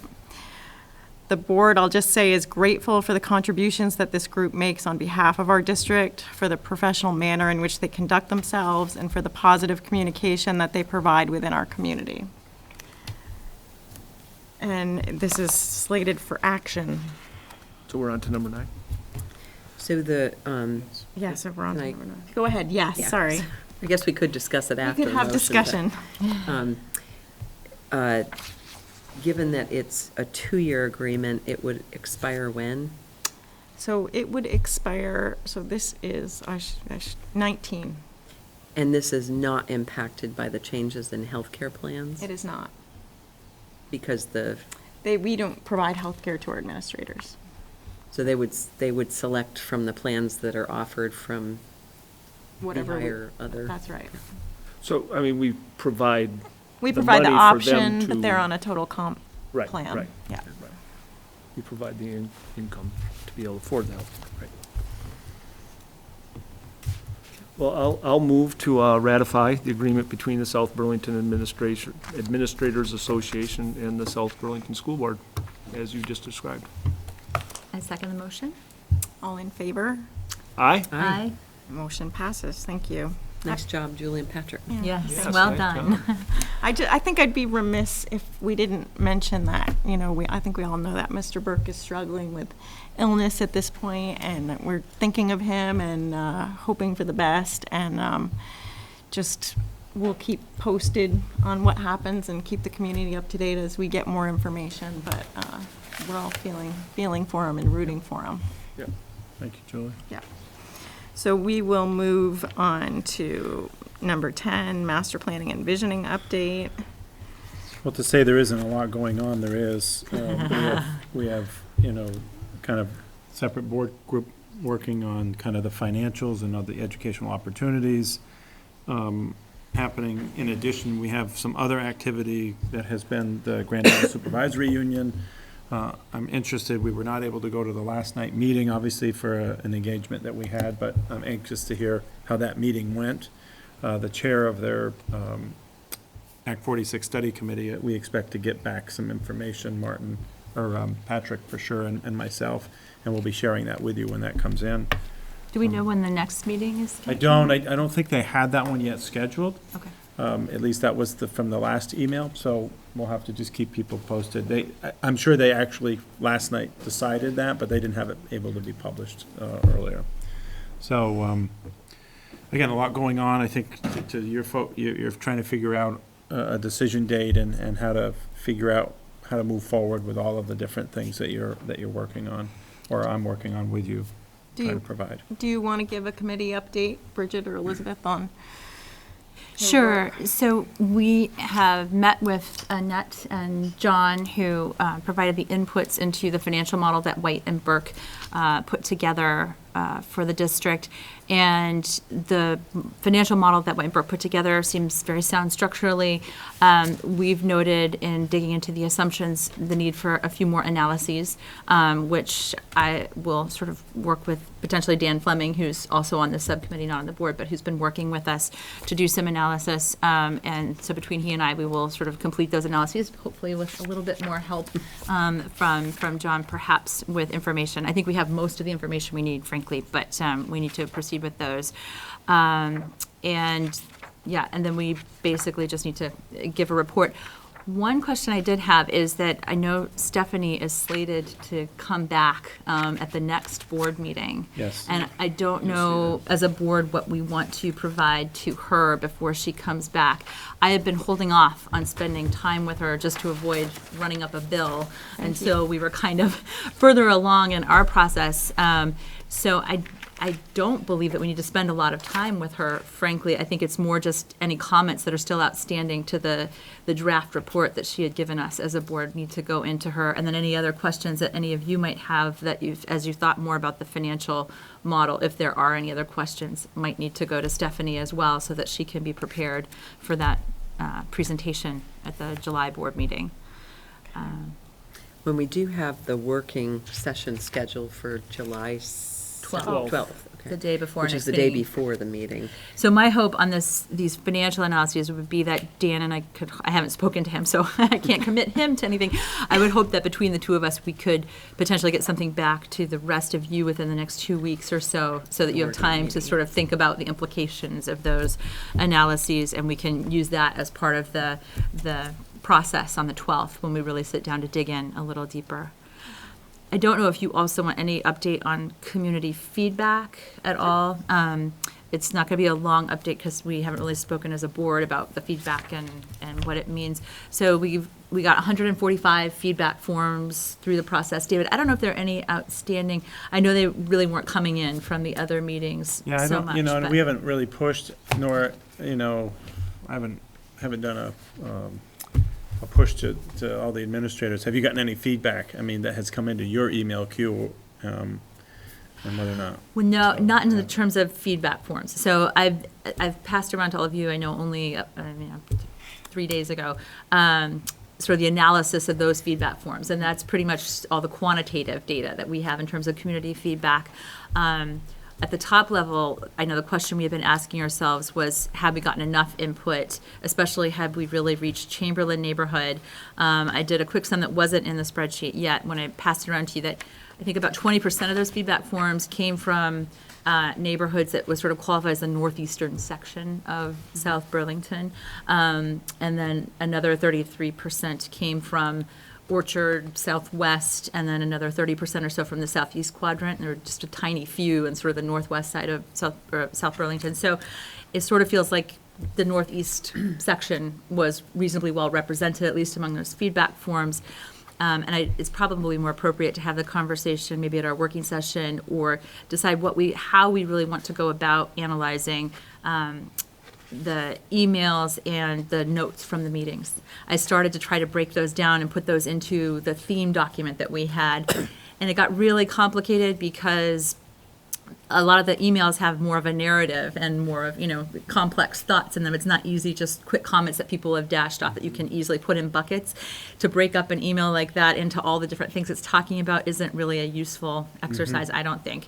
And the same goes for the meeting notes. There's just a lot of back and forth and answering of questions, so it didn't seem appropriate to put those into the themes, but we'll have to figure out how we're going to take those comments on board.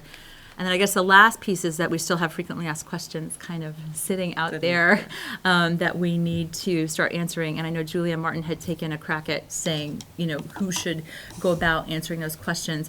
I had only really come up with one additional question as I had sifted through the feedback that was really different than the ones that we already had in there, and that was on option 6. So we had gotten a few emails about this option 6, and are you going to assess it or not? I think it's a reasonably simple answer, and we've kind of already stated it, but it was the only one that I really added in. So I don't know if we want to discuss how we want to go about getting those answered and getting those answers up online, or if we want to do that at the working session. It seems like a long time to wait for a month before we really discuss that. But I mean, Yeah. I'm open to suggestions here. Martin and I did kind of go through the document and Well, I guess, that's decide what we thought, who should answer. Well, A lot of them, honestly, a lot of them rest with David. Well, a lot of them, the challenge is that a lot of them rest with David, but kind of have a business office component. Yeah. And the concern is that we're kind of at transition time Yeah. with John. I don't necessarily want to load up his plate with all of this when he's got everything else that he's transitioning. At the same time, though, I'm not sure John Aubin's gonna be able to answer a lot of those questions. So My sense is, you tell me have you looked at the questions, John? Well, we had a session Right. and we've analyzed some spreadsheets and we responded to about 2/3 of them. There's some enrollment stuff that you need. And the questions themselves, But are you talking about the questions on the financial model, or are you talking about the frequently asked questions from the community feedback? I haven't. Yeah, I don't think he's Okay, really. we're talking about different We're questions. talking about Yes, different yes, sorry, questions. yes. So the frequently asked questions that we're talking about are the ones, Elizabeth and I, back after the first meeting at the high school, had taken the 111 or so forums and taken the comments and sort of turned those into questions and tried to analyze which questions were most frequently asked and then put them into kind of buckets and themes. And then Julia Martin had taken a crack at saying who would best be able to answer Right, each right. of these questions for the community. Some of them have White and Burke next to them, some of them have the board, some of them have David, some of them have the business office, and we've been kind of holding off on really getting people started until we finish the analysis of all the community meetings, which I just sent around to the board members and to David on Sunday or Monday. And so we're kind of at that point now where we need to go ahead and get them answered and get those answers up online sometime in the next month or so. And yes, so I was just kind of, So next week would be a great week for that. okay. Yes. Well, I will go ahead and then, I don't know if anyone wants to see them again before Well, I guess, them. I don't know, as far as answering, at some point, certainly answering the frequently asked questions is probably important, but even that, not necessarily, because I don't want to, frankly, I don't want to spend a bunch of time on certain questions if they're ending up not being relevant to our decision or the community's decision. And right now, I'm not remembering what those questions are. Maybe they're all relevant to it. But right now, as far as on the education benefit side, I've been going, asking questions of David about the support for these different educational benefits of the different configurations. He's been giving me answers. I've been asking more questions based on the answers. I'm hoping I sent over my penultimate, well, I should say ultimate. Okay. My You heard last him. No. long set of questions. Good, I'm almost done. Yeah, I mean, there's not, I mean, and I figure that by our working group meeting, with what you've done with the financial side and what we have with the educational side, we can bring that together. And from that accumulated knowledge that we can then talk through, we can figure out what to do with the frequently asked questions. I don't want to just leave them out there. I'm not saying that, but as far as just timing and the priority as far as really finishing this work that we're doing in the committees, which will inform the questions, the answers to the questions, and really the questions that remain relevant, unless, of course, they all. So I do have a recommendation then. I'll just throw it out there as a thought. First of all, I think if the question got asked and it kind of made it onto the categorization, it's probably relevant because Right. most Okay. of those questions didn't reflect an individual thought. It was, Several people, we right. got it more than once for it to make the list, and paraphrase things to make it a little broader. I think we probably owe it to ourselves to do some pre-work for our working session on the 12th.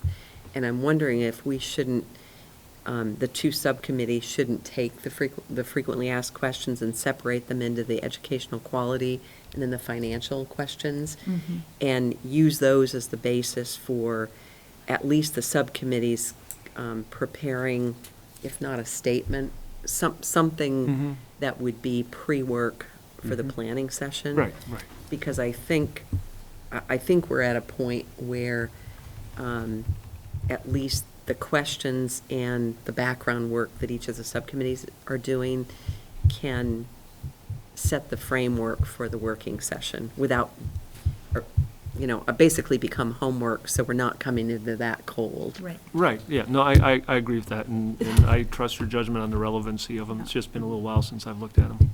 The only ones I would say, though, that maybe are a little more urgent are the ones that really need John's input. Yeah. So, Yeah. for example, I have them in front of me. One of them is, what assumptions we're using in the financial analysis. And so I have in front of me what those assumptions are, but it would probably be good for me to either sit with you or have you take a crack at answering a couple of these, just so that I have your insight, so I'm not just looking at numbers, Sure. on a page, so that we have a little bit more clarity about the thought process was. I know Annette can help with some of that as well in your absence, but you have another perspective as well. So it would be good if I could at least, like the cost benefit analysis questions and some of the more financial ones, I could sort of send over to you to just have a look at before you go. Okay.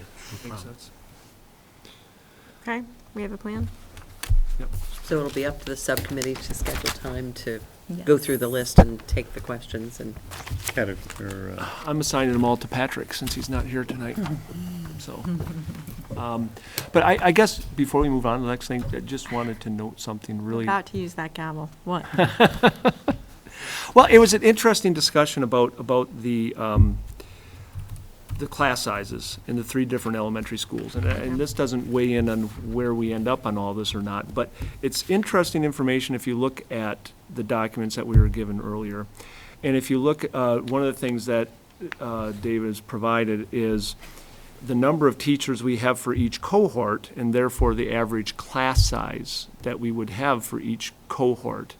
And if you had one school and could do that, you can look and see what the average class sizes are. And for instance, the grade that we're concerned about, the fourth grade that has 24, and 25 at Orchard, those would be 21 students if we had just one school.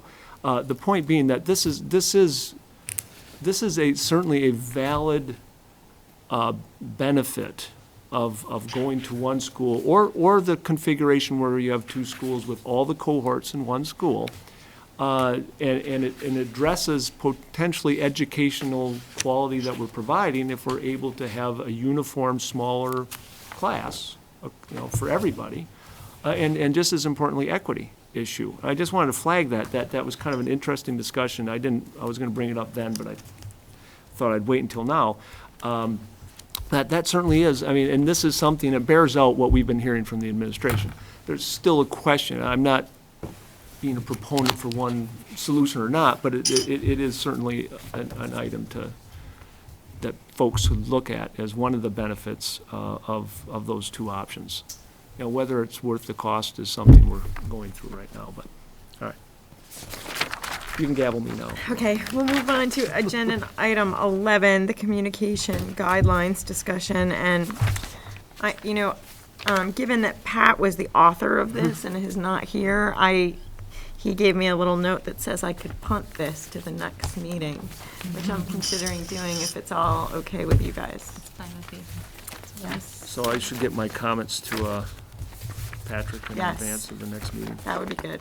Okay, so you can send out another one Do we possibly. want to add, we want to add that? We'll add that or- on to our July It's on there. 13th. Thank you. And I will move on to, we've done 12, we'll move on to 13, executive limitations policy monitoring. 2.1, treatment of parents and guardians. And you know how I like to do this, so I'll ask you guys how you'd like to do it tonight. Let's just go through as fast as we can. Because I do have a couple questions. Okay. Do you want to start with the questions that you have then? Or do you want to Oh, no, just go through the whole let's march thing? through the policies. Okay. So, detail policy 1, elicit information for which there is no need. Is this our first read of this? Yeah. Okay, so we're not gonna do this form yet, or should we? It's Well, up to you, depends. it Depends on where we end up. depends on where you are, Okay, yeah. okay. I mean, So you want me to ask, is it a reasonable interpretation? I think it is. Adequate data Yes. in compliance? Yep. Yes. Okay. Detail policy 2. Fail to solicit appropriate input or obtain necessary information to fulfill the district's ends policy or comply with the district's policy limitations. Reasonable interpretation, Yes. adequate data. I'm not sure. I agree with that. I would really like to see a copy of the survey and the aggregated results before I weigh in on adequacy of the evidence on this particular one. so we don't have that, we don't have it aggregated for. Well, yet, actually, but- I do have an aggregated Do you now? analysis yesterday. Oh, nice. So I would like to see that, so. We can- to come So back can we to bring this. it back with So we'll that? just, why don't we just note that, and that will be provided for our next meeting. Okay, so, Did Elizabeth, did you have anything beyond? Well, I mean, I just was really questioning the, I mean, because of our ongoing conversation about ends metrics, it's, to have an ends survey that doesn't seem to be utilized right now to that end, and that the board isn't included in terms of an update on this. It really was an open question for me, so I think I'll just hold off and say, let's see the information.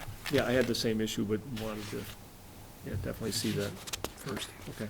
Okay. so we'll move on to detail policy 3. Use methods of collecting, reviewing, transmitting, or storing student and family information that fail to protect against improper access to the material elicited. Is that a reasonable interpretation?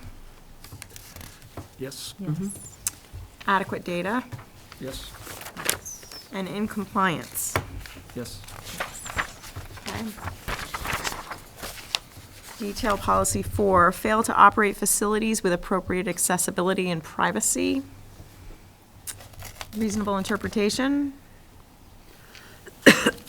Well, I have a Yes. question about that, Oh, I do. actually. Yep. And it has to actually go to also to the report of compliance, because the last sentence in the evidence is that the district has planned for several major projects in the next 2 years in order to comply with ADA standards. So one question I had was, Well, if we're not in compliance right now, because that's what that sentence says to me, we're not in compliance with ADA standards, can we report compliance? That's kind of one question, but now I'm thinking a little further, and if I look at the interpretation, then yeah, you probably could, but is it a reasonable interpretation that would allow compliance if you're not complying with the ADA? I mean, should there be some component where one is complying with the ADA standards or not? And I don't know the answer to that. Maybe there's a reason why. Well, we You did don't this, have to I don't do know, that. it was maybe 3 years ago, 4 years ago, we went through this and because I was marking out of compliance, and we had a lengthy conversation about I remember this. the fact of the matter that you have a plan, you have the stewardship plan, those were indicators of evidence that that we were working toward fulfillment.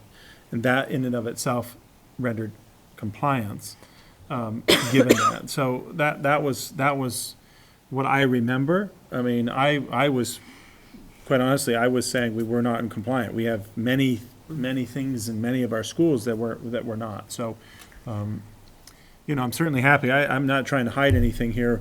And part of that is looking at activity that we've done over the years to work towards that, you know, and those of you who've been around, we've definitely shown some of those things happening. And you've approved them, you know, i.e. the elevators and. Well, yeah, I mean, I think we're doing great work towards getting to compliance, and especially dealing with buildings that were constructed before the ADA, definitely. I mean, I agree with that, but I guess I would start with the interpretation question. Should the interpretation be at all tied to whether we're complying with the ADA or not? I mean, Or the no? way, I mean, I remember this a little bit more specifically, you know, failed to operate with appropriate accessibility and privacy. So, you know, failed to operate facilities with appropriate accessibility. So we don't have I mean, we may not have the best, but we have currently situations where we're appropriate.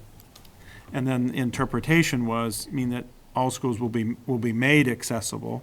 So we have accessibility. We're not in optimal range, but we are accessible and we can accommodate students under the ADA requirement, whether it's stage lifts or things of that. It's not optimal, but we're able to do so.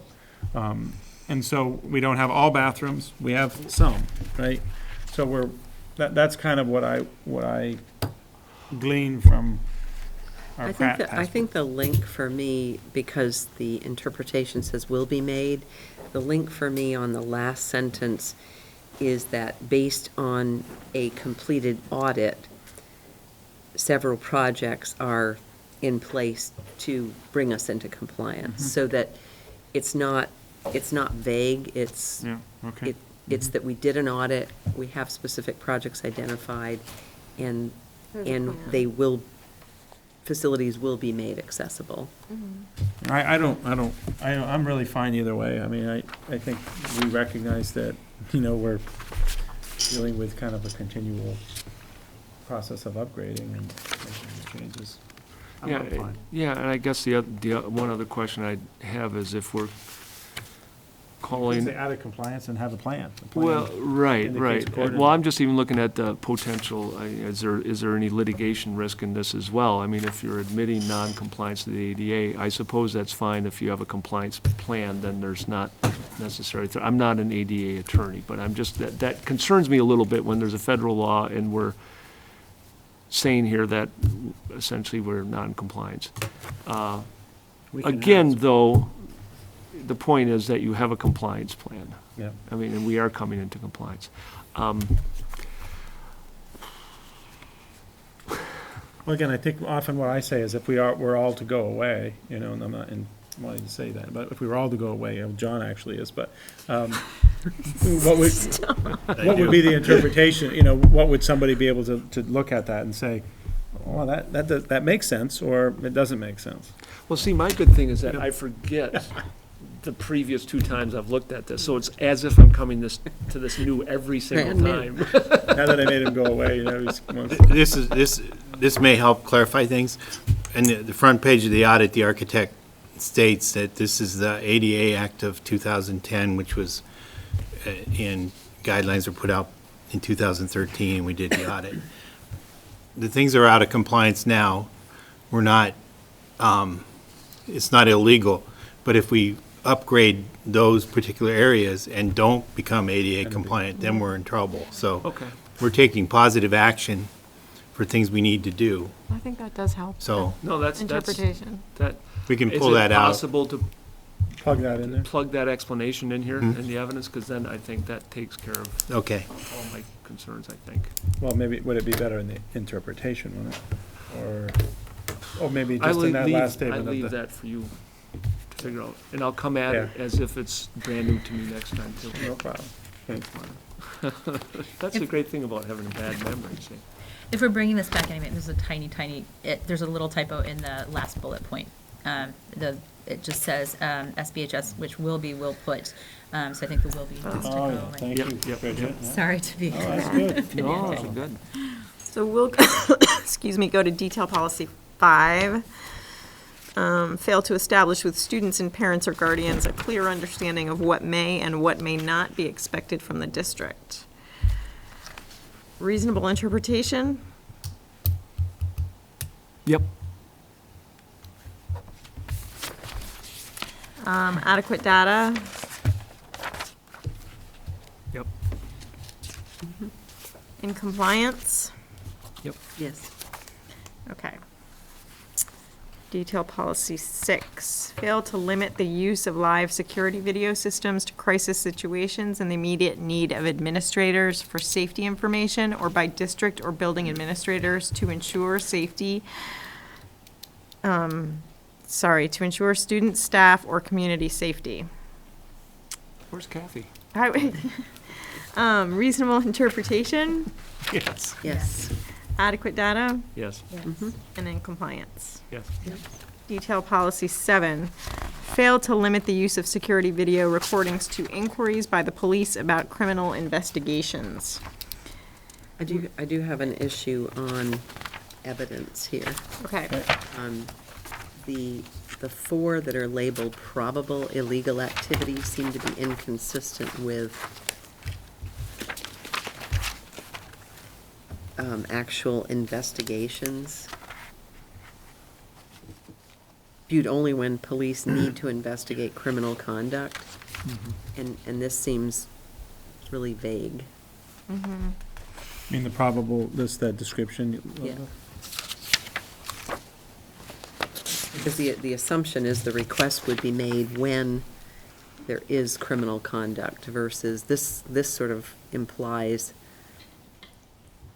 probable.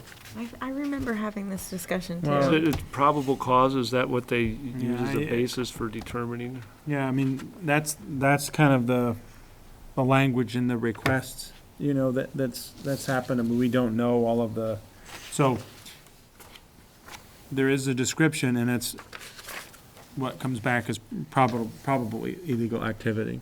And so I get a description of that Trevor Whipple has to approve, and before, and then he will approve, and I will then look at it and say either, and in some cases, actually, no cases has that happened, where he has said, please, could you make available because there's been enough kind of filtering that's happened.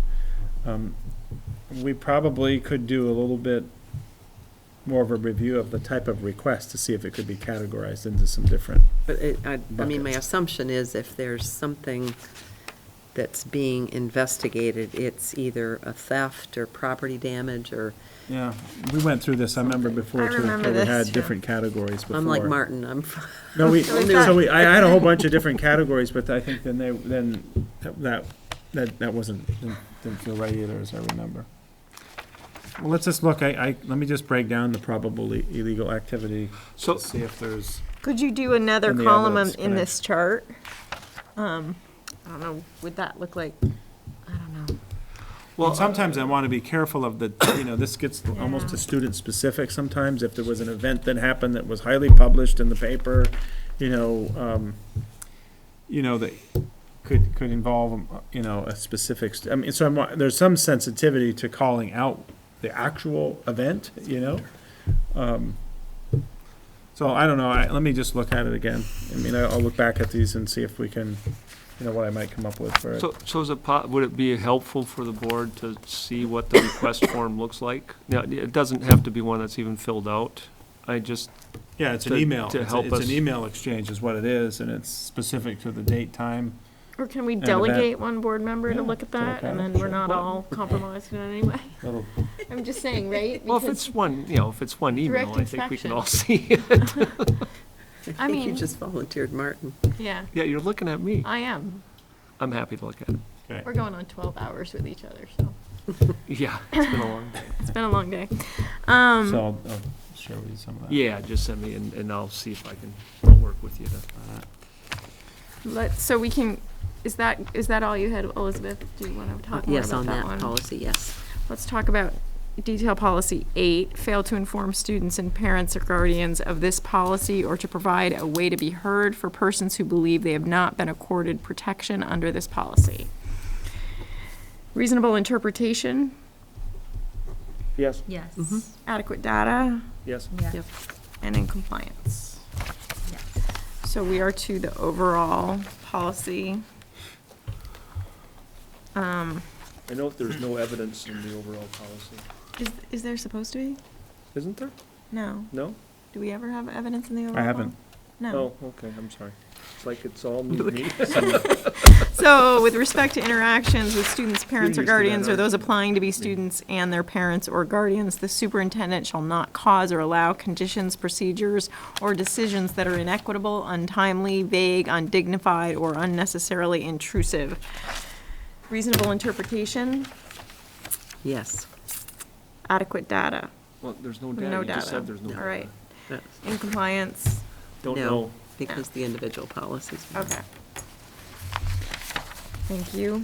But we don't know if it's in So compliance. we'll ask David to bring this back to We'll us put it on. Today. to- It's not. at the next meeting, to our We July actually have it on there 13th. anyway, yeah. We have 2.1 continued. And we are not ready with accountability of the superintendent 3.2, evaluation of the superintendent, in part because this substitute board chair didn't manage the executive session very well, and we are unprepared to do that tonight. So we will hopefully be back with that at the next one as well.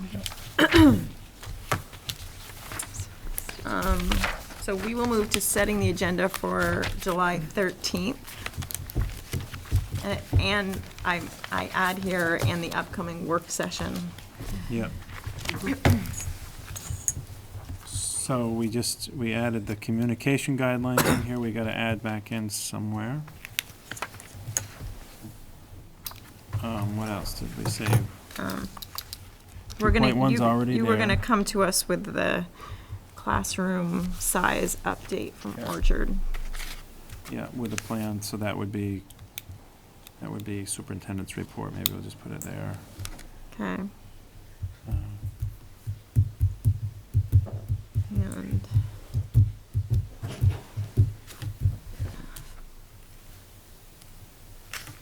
Probably missing something. John, There will be one financial action that has to be separate from just bids. And okay, that's to approve the lease proposal for buses, computers, I'll just say et cetera. And I think we probably won't wanna be clear about adding under executive session, employment, evaluation, discipline, public officer, employee, same that we are going back into after. yep. Okay, I think, yeah. anybody else? Okay, and what about the, go ahead. I'm sorry, I was gonna suggest, do we wanna put agenda item 5 kind of on hold until September, like keep it on, but Yeah, say that's it's on probably, hold? yeah, Can we make it announcements? yeah, we can do that. Because Just take it there off. are still some announcements we'll want to be updated on, There may like the be, yeah. school Yeah. work and all that kind of stuff. We'll just keep announcements. Good. What about the work session? We have the FAQs you talked about. Yeah. I think we in general had master planning and Yeah. visioning That's the whole as, focus, was yeah. the main focus. And then I had requested that we also have a bit of time on budget process and timeline for this year. Yeah. Weren't we gonna do an executive session for negotiations, or is that gonna be separately scheduled? I think we decided that was gonna be separately scheduled because we had enough on I think, yeah, I think we might, this is a This is lot. packed. right? Yeah. Okay, good. You were just having it as a placeholder, right? Is that what was happening? Well, yeah, but I think that's gonna be our July 12th meeting, and if we are really trying to push to start right at the get-go, either in August or September, we need to have the board needs to all get together on Yeah, what we're doing. so I'll say I think it was pretty tricky for July to schedule the July 12th Yeah, meeting because you we guys all had challenged her, one yes. day in common. So I'm wondering how hard it's gonna be for us to find another slot. In August? Well, that was between July and August. Yeah, outside of the regular, we have 2 meetings scheduled in August, right? We do. The third is, So could we use one of our executive sessions We there? can take the executive session. Is that okay? As long as we're, yep. okay. Yeah. I don't think I'm gonna be here for either of those meetings in August. The third is the first Sorry. Wednesday. I and- just, 17th is my 20th anniversary. Do you know on the Wednesday would VPA, is be- that heavy and active in the first day, or is it That'd be usually bad. Thursday? Thursday is when we're meeting as a team, Yeah, so. so I was gonna go to people are that, but I gonna would down come back. Wednesday night, so, Hey, what? people who weren't there already, we're gonna come down Wednesday night, so that we'd be ready first thing Yeah, Thursday morning. okay. I'll be here Wanna by change? phone on the 3rd. No, I if think it's nothing fine. else. I think it So would maybe we would can be do it hard to then. change. We can do it on the 3rd. Okay. Okay. Any future agenda item issues? Besides, we're not really dealing with them. We are dealing with them. They're they're scheduled on monitoring reports on the big calendar. Anything crucial there, David? No, I mean, it would be nice to try to take some of these off, but at the present time, I think we got a lot going on. Yeah. I mean, I'll come up with a little bit of, I need to come up with a plan. Okay, so we will go to 17 and consider the minutes of June 1st. I have one issue with the minutes of June 1st. I have a big issue with, well, I have a paragraph with substantial modifications. Okay, so mine is easier, I think. Under executive session, John and David, I could be wrong about this, but I'm pretty sure that you guys were not there with the Blanchette discussion. Correct. We're not. So Yep, it says that's that you good. were, Strike that. so we need to strike that. And Martin, what do you have? I know. Mine's on page 3, unless there's something earlier from somebody else. I think one, too. I do have something on page 2. Okay, Under the third bullet point, under update on negotiations, I would just clarify that the board is trying to begin discussion/exchange of ideas, and that is specific to healthcare.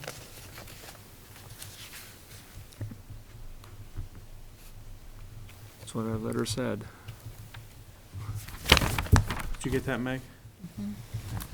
I have Me it too, if you but- don't. Okay, here's my more complicated one. I would just give you what I have here, Meg, but it's just a complete mess. What page you on, Mark? I'm on page 3, the second paragraph under master planning and visioning. It says, in discussions Mr. Lalone has had with the VSBA, they have indicated that the South Burlington School Board has time to wait until the fall to make a final decision about scratch a possible merger moving forward, because I know I didn't say that. And I've actually double-checked this by watching RETN. Instead, put there, engaging a consultant to assist in considering a merger. That's what we have until the fall to decide. Engaging a consultant to assist in considering a merger. I've got 2 more after you get that. And I can look at what you have, Meg, after if you want. The next sentence, Mr. Lalone said, strike the rest of that sentence and replace with the following. Just take the whole sentence out? Well, no, Mr. Lalone said, and here I'm gonna put in what I said. someone from the VSBA could attend a future meeting to educate us on the requirements of Act 46. I remember that. Yeah. It wasn't having a consultant come to see us. Did you get that, Meg? I can repeat that. I got up to a future meeting. A future meeting to Educate us. educate us on the requirements of Act 46.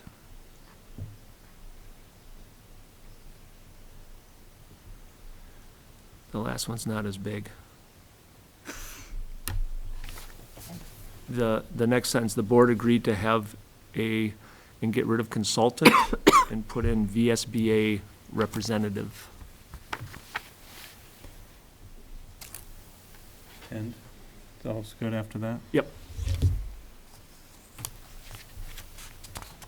Okay. Which also says, are we gonna have them attend? Well, we don't know until we really get a feel for what's going on in the Grand Isle, whether we want somebody to attend or not, correct? Well, yeah. I Well, mean, we can talk about whether on the- the 13th would be tricky. We have Stephanie. Yeah, the 13th would be Potentially. tricky, but I think I'm scheduled. Yeah. let's try to remember for the 3rd. Okay. Do you, any other things about the minutes? That's all I had. We'll move on to 18, consent agenda. Have anything to share? No? Oh, looks good. There's a number of technical items on there. Yeah. And Mr. Walker just came from, Look at Awesome. that. How nice of you. yes, look at him. So he's here to answer questions or help us, Stuart's here. That's true. Any questions on I the, have some questions on this. Good. Can I just go through them in any order here? sure. On the recommendation for telecommunications, the phone lines and E-line service, the question is basically, why is this coming to the board? Well, there's a process that in order to get federal funds to help pay for this, we have our consultant who goes through the process and gets bids and makes a recommendation. Sometimes that's come to the board and sometimes it's not, but I read that as it's over $15,000 for a service. And just to be, Transparent. yeah, transparent and just make sure you're aware that, yes, that's why it's here. Is this I'm not seeing the over 15, is this a monthly charge or? Yes. Yep. Does it say that on here somewhere? Well, it doesn't say that, but it definitely is a monthly charge. So that would hit the dollar amount? Yeah, definitely, yeah. Yeah, that was my question, basically. I didn't know it was Okay. a monthly charge. Okay, sorry. Um, Yeah. Monthly, sure. Maybe somewhere that, is it in the Yep. specs or something, or? No, it doesn't say monthly, sorry about that, but it's definitely a monthly fee though, 'cause Okay, that was my question, just the order of magnitude. Then on the bid recommendation for student information system, my fundamental question is, with Infinite Campus in the recommendation is designed to provide us with a true dashboard that will allow us to monitor the ends, proficiency, and personal learning plans. How do we know it will allow us to monitor the ends, since we've struggled with that conversation for a long time? So, it has the technology to enable us to put in the data in the way that we could begin to record and keep, which our present system does not. I mean, we may still argue and debate whether something is a good indication of the ends, but we'll have some place to put that information. Right now, the system does not allow us to do that, and none of the other systems did. And to be able to create This is that, really built on the kind of direction that we want to go as a district, both in terms of proficiency, in terms of our ends, and so on. So it's about the capability of the system. So it has the capability to to keep individual student data and to use it both mega, data and also down to the student level in a way that we only can do with report cards right now, for example. So a classroom teacher would be able to see kind of their individual students, principal would be able to see whole first grade or whole school, I mean. So the capability is really in the individual student data, but I guess to my question is, there isn't an agreement on what data Will be within. resides there might support That's right. ends They're making monitoring, that correct? But we're working on that because that's what the proficiencies with the ends built into them, Elizabeth, but we still don't have a way. We're barely starting to have the way to do the data. Our present system doesn't allow us to do that. With this system, we will. I mean, we do have that agreement when we say, this is a proficiency in mathematics, these two ends are related to that particular proficiency.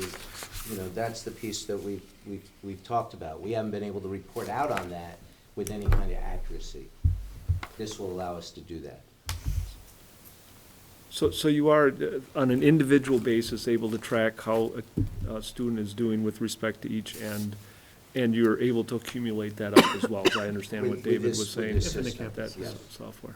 Is it an off-the-shelf package? It is, but with modifications as well, but it is a system that is built around a personal learning plan model, which none of the other systems really are. It's not brand new. I mean, Right. they Right, that currently was, have yeah. working, so this is not like, when you In say other off the shelf, schools- like first time thing. Right, like That- we like to do in Vermont, much to our chagrin later, Right. and so on. So is this Proven what track record. parents will also use Proven to track access? record, And, so we still use Neo and we still use RebelNet for some things. So Right. will we be using one So this will thing? take, RebelNet will be gone. That will, Infinite Campus replace that. Our hope is 2 years from now that this will also be our learning management system and there won't be Neo. But there will be a transition on that piece because it is not as robust in that area right now as Neo. It will take over for our special ed program right away, which we pay for, so that'll be a savings. And it will also for our nurses software. It is prepared to do that at this time. So those are two packages that we will be giving up immediately. And within 2 years, this will probably be our learning management system. That's the plan. So RebelNet will become extinct. RebelNet will become Infinite Campus. And is anybody else using this in Vermont?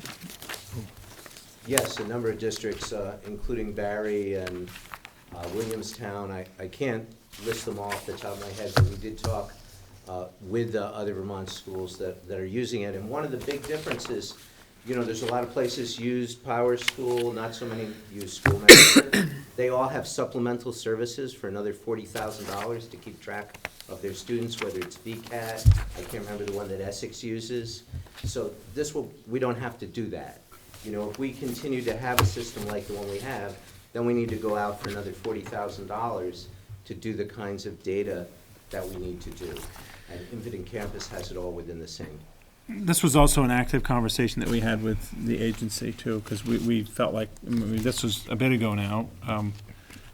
We did not want to necessarily go this alone. We think that it's not in the best interest of Vermont that everyone goes their own for fairly small end sizes when we know, other districts and other states are, have this one system for a much, much larger system. So we did get some support from them around, not financial support, we did get some support from, through indicating to other districts or SUs that were looking at it, that, there was some energy and desire to work collaboratively. I don't know how successful that has led, but it's again part of our work. There are 12 states that this is their only system, Elizabeth, including Hawaii, where we all want to go visit and see how the system works. Me I too. think a board Yeah. junket would be. A board delegate, yeah, direct inspection. We did, I'm sorry, sorry, go ahead. because the auditors were here for interim audit, we did run this by the audit manager, and they're headquartered in Maine. And he said 75% of the schools have switched to this. In the last, it's a great product, and he was familiar with the other products that you've looked at, and So it's not off the shelf. I mean, that's. Did the selection team get a chance to talk to other districts using this? Yeah, we had different people on the team, Tim Weil, a number of people who contacted other school districts, especially if they knew people. So there wasn't just with the office that we had contact. So but both on also the with application people and with the users and the technical side, you know, was well represented. I know there was a large committee with a lot of hours that were put in, one of which Mr. Walker behind us. Yeah. Yeah, I can't say enough about Steve and the work he did to make this happen. What were the challenges that those other districts noted? Were there any challenges in implementation or in continued use of software? Just the challenges that are related to all new systems. You know, anytime you move from one system to another, you know, you have to move your data, you have to make sure that everything, but nothing like substantial, like, oh, and then we hit this problem and they couldn't help us. There was no information like that. The biggest one that we heard was that they weren't using it as enough because it was so powerful that they could do more, but they just didn't have the staff to keep up with that. So we're hoping that that won't be our issue. And what is security like? I mean, have there been any problems with security? Because there's a lot of student information and privacy issues. I mean, has anybody had any breaches of security that you know of? Not that we know of. No, and they spoke, that was part of our bid request and our requirements, and they spoke to that in the bid. I mean, I couldn't quote it word for word, but that's in the bid if you want to read that. I'm not sure if it was provided or not, so that's in there, and they addressed that easily. Okay. So from my standpoint, the fundamental question maybe to you, Steve, is the multiple, the threefold multiple of the yearly recurring subscription fee compared to Tyler Technologies. Is the value there to justify the threefold fee? Threefold being. Well, the annual fee for Infinite is $33,000 Three times and the it's amount. $13,000 for Tyler. Well, we are also adding a couple other things that we think will be beneficial. And then I do believe right now Tyler Technologies, while it's a decent product, it is not, it's basically just a slight upgrade from what we currently have right now. So it's not, doesn't have the same direction or philosophy that Infinite Campus has that we're looking for that will move us forward into the next stage of where we're trying to head. With our data, with all of our student information and how we want to utilize it to make sure the ends are being met, to make things much more efficient than we're already currently using right now. So I don't believe, I think that it's definitely well worth the money because of all of those types of efficiencies and because we can get all of these services into one product versus having multiples that are not tied together as nicely as this is. So I think in the long run, our teachers and our users and our students and parents will enjoy this much better than what we're currently doing. Now, it's not going to be immediate. It's obviously going to take a year or two to ramp that up because the data conversion is going to take some time and moving that over. But once we get that rolling, I think people are going to be much, much more happy with this system. And that was also the consensus of all the people in all of the meetings that we discussed. The teachers felt the same way. I don't know if you read in there, it's basically almost 100% that said that they would move to this system without any questions. Were there any parents? The budget we had, and this is why I brought it up with the auditors, because I want to make sure we're doing things according to Hoyle. The budget had $40,000 in fiscal 16 and $40,000 in fiscal 17 to implement SIS.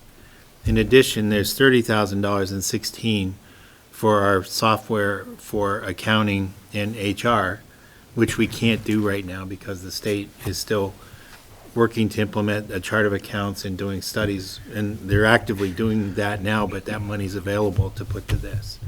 So that's where the 110 comes from. On May 4th, when I talked to you about this potential leasing, I wasn't sure if we could combine those funds, and I said, well, if we couldn't use it all, we might have to go for a lease and do this over time, but that isn't the case. The money will be set aside in a capital project, because this is going to take a year to implement, and so auditors were perfectly fine with that. Any other discussion?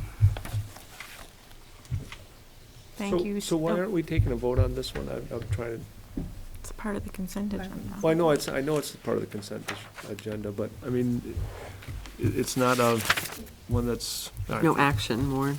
Oh, and there's no action on here. Okay, I'm fine. No, I don't need an answer to that. Should there be action?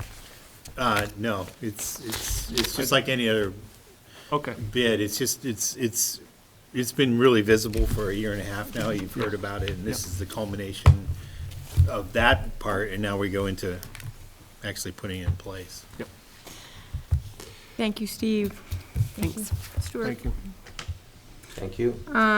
We'll move on to accounts payable order number 46. Any questions about that? I don't have to do anything else about that, right? And number 20, accounts payable order, check to the Howard Center, in the amount of $129,303.71. This requires board approval. I have a question on this. Are these expenses associated, well, I gotta frame the question. Are student IEPs linked with this entire amount? Well, there's two parts. It's usually you see one part or the other, but the basis, the biggest basis is the $60,000 quarterly charge for the social work contract. So that is, some of the students served are on APs and some aren't. The remaining, though, generally would be. I don't know the situation for each child, but they generally would be covered under IEPs. IEP related, yes. okay. Do I have a motion? I move that we approve the check to the Howard Center in the amount of $129,000 And change. and change. Second? All in favor? Aye. Aye. Motion passes. So before we adjourn, I just want to say how sad it is for me that this is John's last meeting. I feel pretty honored to chair your last meeting, but I'm really sad that you're leaving. And I, for one, am really grateful for all your tutelage of really lay board member for the last 5.5 years. So thank you, and Thank I'm you. going to miss you. Well, Yes. thank you. Thank you, John. I think once we adjourn, I think we need to do just like a group photo together. You in the middle. Yes, Corey and definitely. Steve and Stuart joining, and maybe Jude, you could take our picture. Does that sound agreeable? Sounds good, sounds good. And we'll say, this is it, kind of. This is it, kind of. I do want to say thank you to the citizens of South Burlington and all the parents and the kids, and it's been a real privilege to be here. Thank you, John. Thanks, John. So I will take a motion to adjourn to go into executive session for the purpose of discussing an employment evaluation and discipline of a public officer or employee where premature general knowledge would clearly place the board at a substantial disadvantage. Moved. Second? All in favor? Aye. And we're out. We're out.